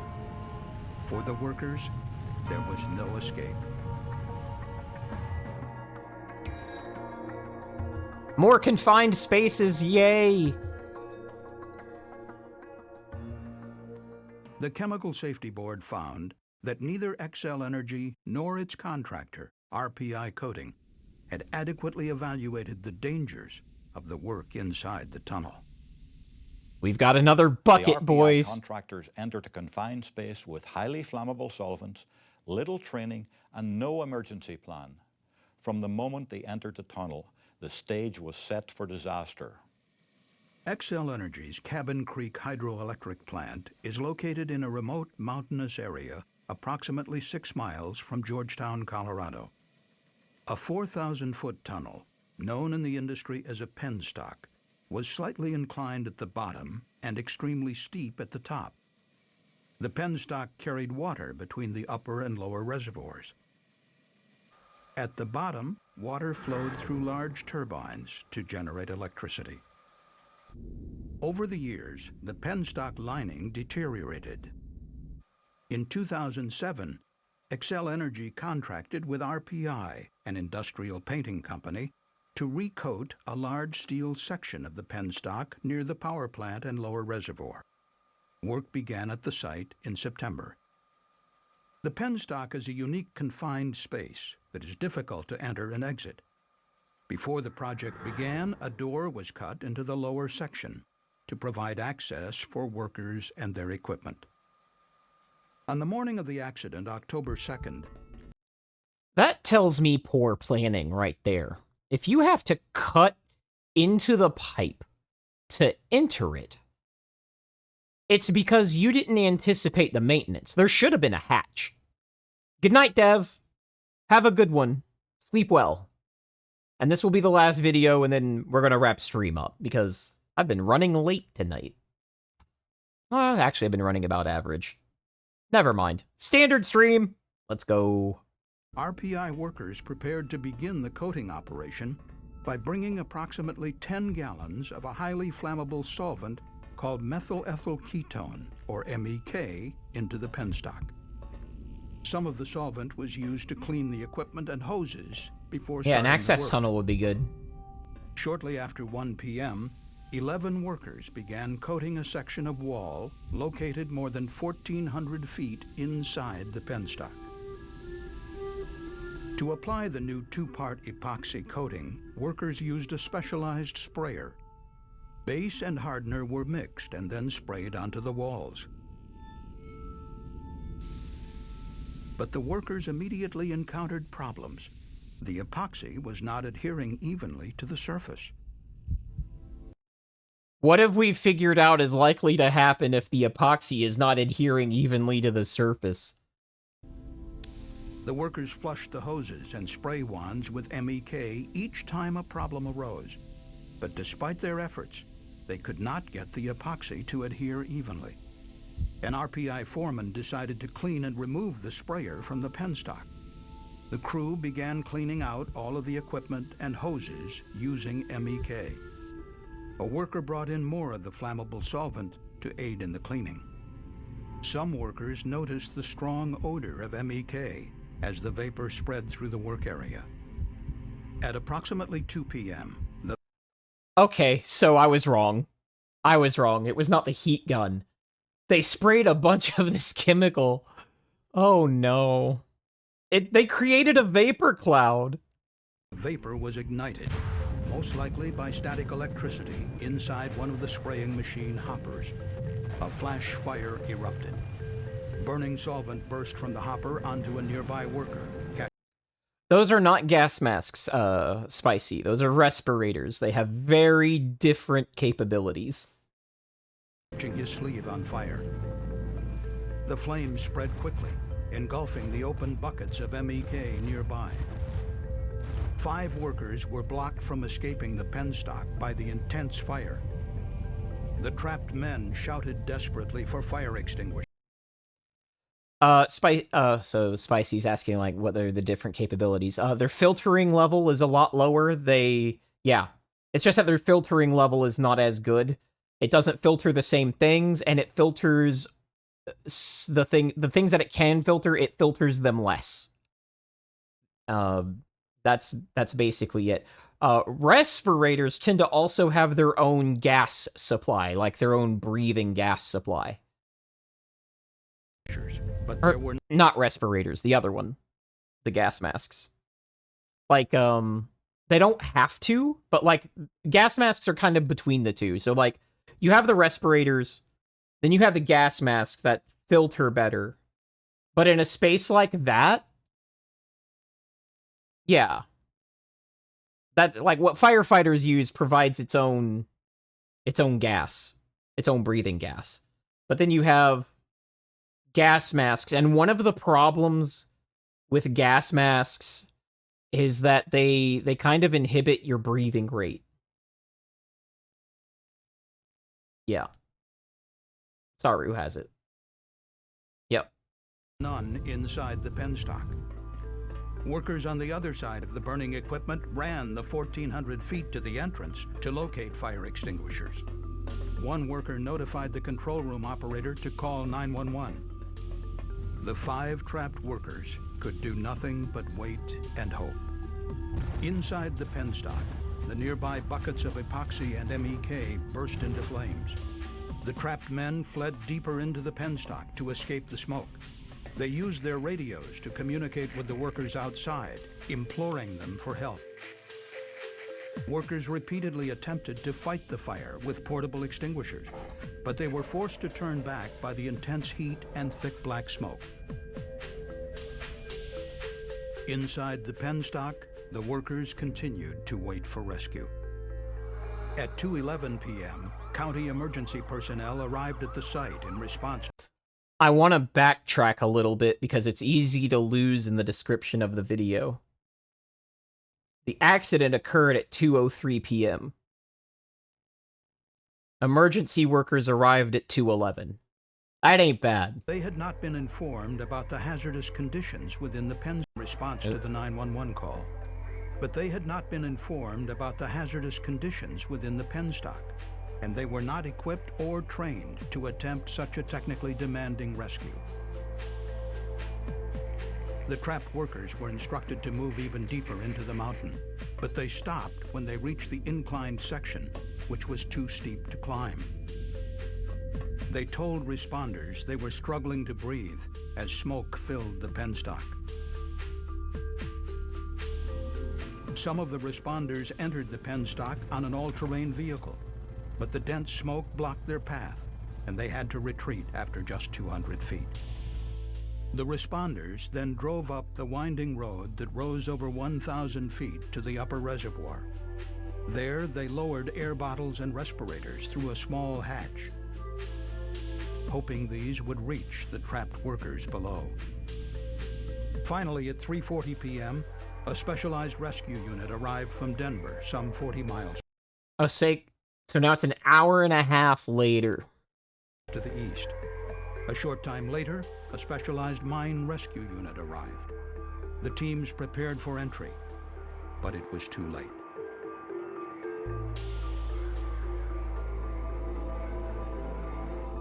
The 5 workers inside the penstock had died of smoke inhalation over an hour earlier.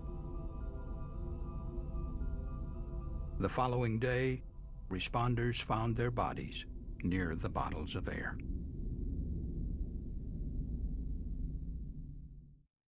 Yep, they died before the bottles got to them.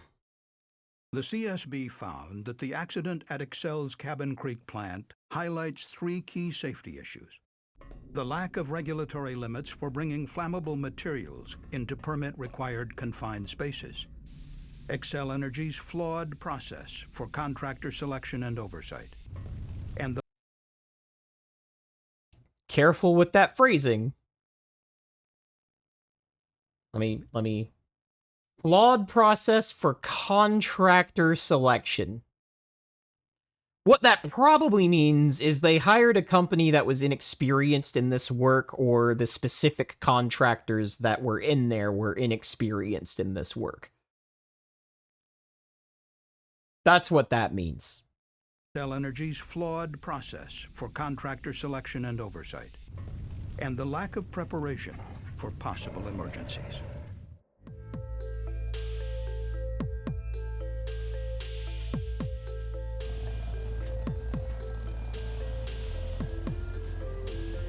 Confined space technical rescue poses many unique challenges for us as emergency responders.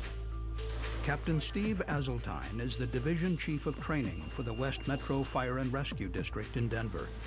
He and his team responded to the accident at Xcel Energy. A confined space is not meant for continuous human occupancy. It has a small ingress and egress point. A permit-required confined space All right, later, Noodle. is any area that can have an atmosphere Have a that's good one, man. immediately dangerous to life or health. You're required to have a rescue team on site and professionals there to help you in a permit-required confined space, and most times we see people just blow that off. I mean, why would you need that? Why would you need rescue workers on site? I'm sure that's not necessary. And unfortunately, those are the people that don't get to go home. There was 45 minutes between the incident and when the last radio conversations occurred with the workers inside the penstock. That's a long time to be smoke inhalating to death. 45 minutes trapped in that tunnel. Significant amount of time. The fact that there was 45 minutes before the last radio communication tells us that there probably would have been enough time had an emergency responding group been there and been prepared to handle the chemicals inside, to potentially put it out and rescue the individuals. The nearest community emergency responders trained for confined space technical rescue were located over an hour's drive away. The fire department in your local area may not have a confined space technical rescue team. They may not have that specialized level of training. They may have to wait for that kind of response. And if you're the person down in there that you should be preparing for success. You don't have time to wait. To increase Don't prepare the to fail. availability of such specialized responders, the CSB recommended that the state of Colorado develop a new firefighter training certification program for confined space rescue. Oh, now we get to find out why the contractor selection process was bad. The CSB determined that when Xcel Energy was selecting a contractor to recoat the penstock, RPI did not have an acceptable safety record based on Xcel's own evaluation standards. Holy shit.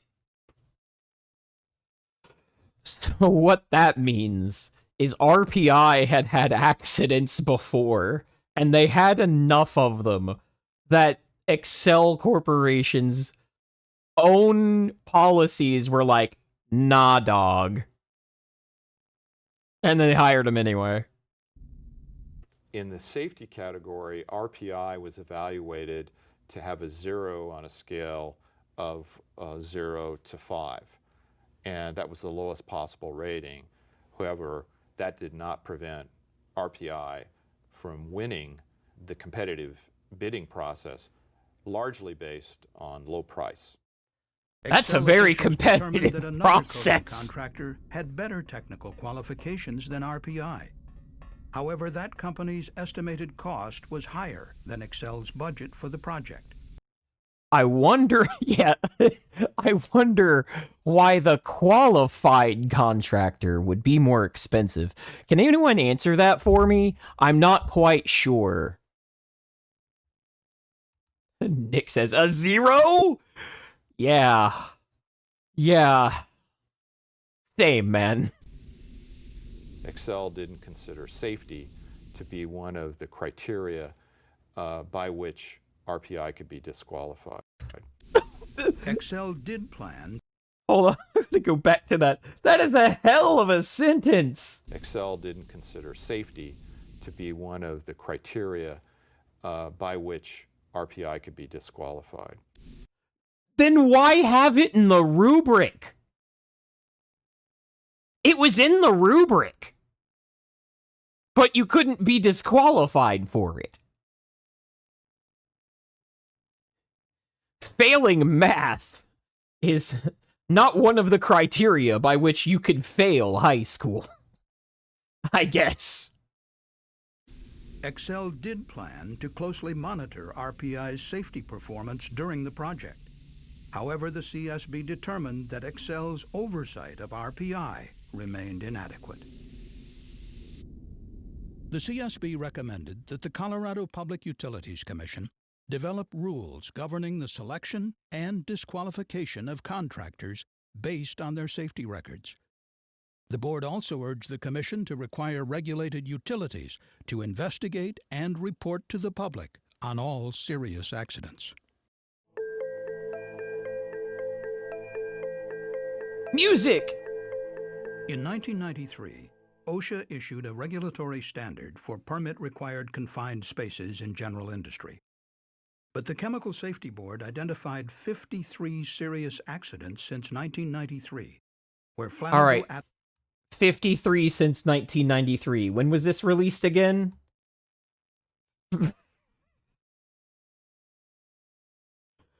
Oh. Oh. Atmospheres led to fires or explosions inside confined spaces. These accidents caused a total of 45 fatalities. Wait a minute. 54. Wait a minute. USCSB is kind of an early adopter for YouTube, huh? I didn't realize that before. 4 injuries. Most of the fatalities and injuries have occurred since 2001. Existing good practice guidelines recommend against working in any confined space where the concentration of flammable vapor exceeds a specific low percentage of the lower explosive limit. That is the lowest concentration of a flammable vapor in air that can burn when ignited. Concentrations below the lower explosive I'm sure Saru knows nothing about this part. Are too lean to burn. Concentrations exceeding the upper explosive limit are too rich to burn. Hold on, pause.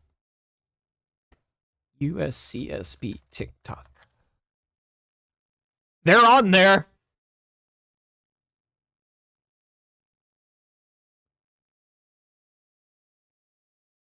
I don't know if this is the actual USCSB, but somebody's got TikToks under the USCSB label. You can go look them up. We should do that sometime. Are they even allowed to be on TikTok? Like, they're a federal agency, aren't they? Is that even allowed?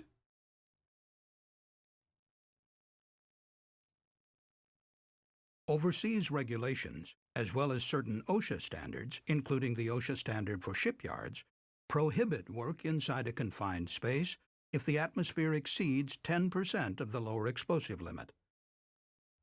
However, the OSHA general... Sarah says nothing confidential, just safety related. Yeah, I know, but like, where I work, and this is just not a federal thing, this is a state thing, but like there are general relationships between that and why TikTok is banned in places. But I'm not allowed to use TikTok at my place of work because I'm just with the government. Even tangentially. It's just blocked at the border router. Industry standard, which regulates over 4 million permit-required confined spaces across the country, sets no such safety limit. The Chemical Safety Board believes that the limit must be set conservatively because atmospheres can change quickly. That's Although fair. monitoring is essential, it may not always reveal the full extent of the hazard. They should have had those yellow beepers in the first episode that we watched tonight.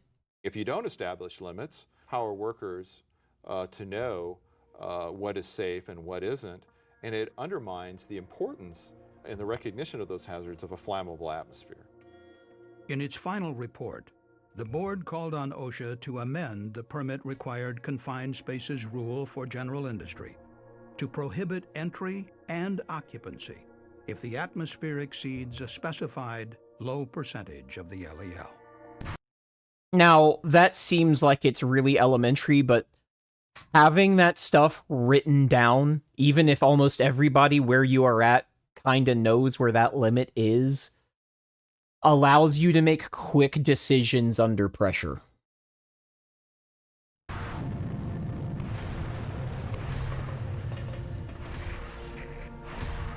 The incident at Cabin Creek will affect me for the rest of my career. Do I hope that that never happens again? Absolutely nobody ever wants to see this type of incident occur, and anything we can do to help prevent that, I think is invaluable.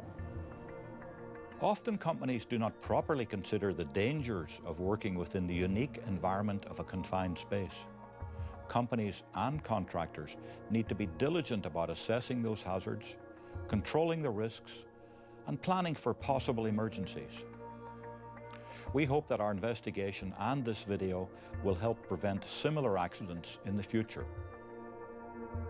For more information, Saru was subjected to so much CBT. All right, guys.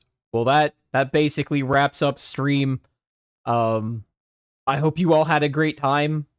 I didn't plan on getting into videos tonight, but I had fun. As awful as the situations are, I had a pretty good time going through the videos and like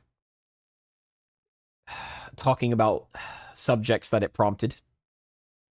Irish Lizard Grandpa.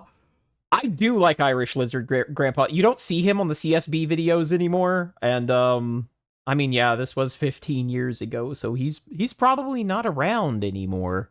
You still hate it here, Lizard. Yeah. Yeah, guys, have a good night. It's like 10 o'clock here. I gotta get to bed. Wife who's passed out on the couch. Y'all have a good one.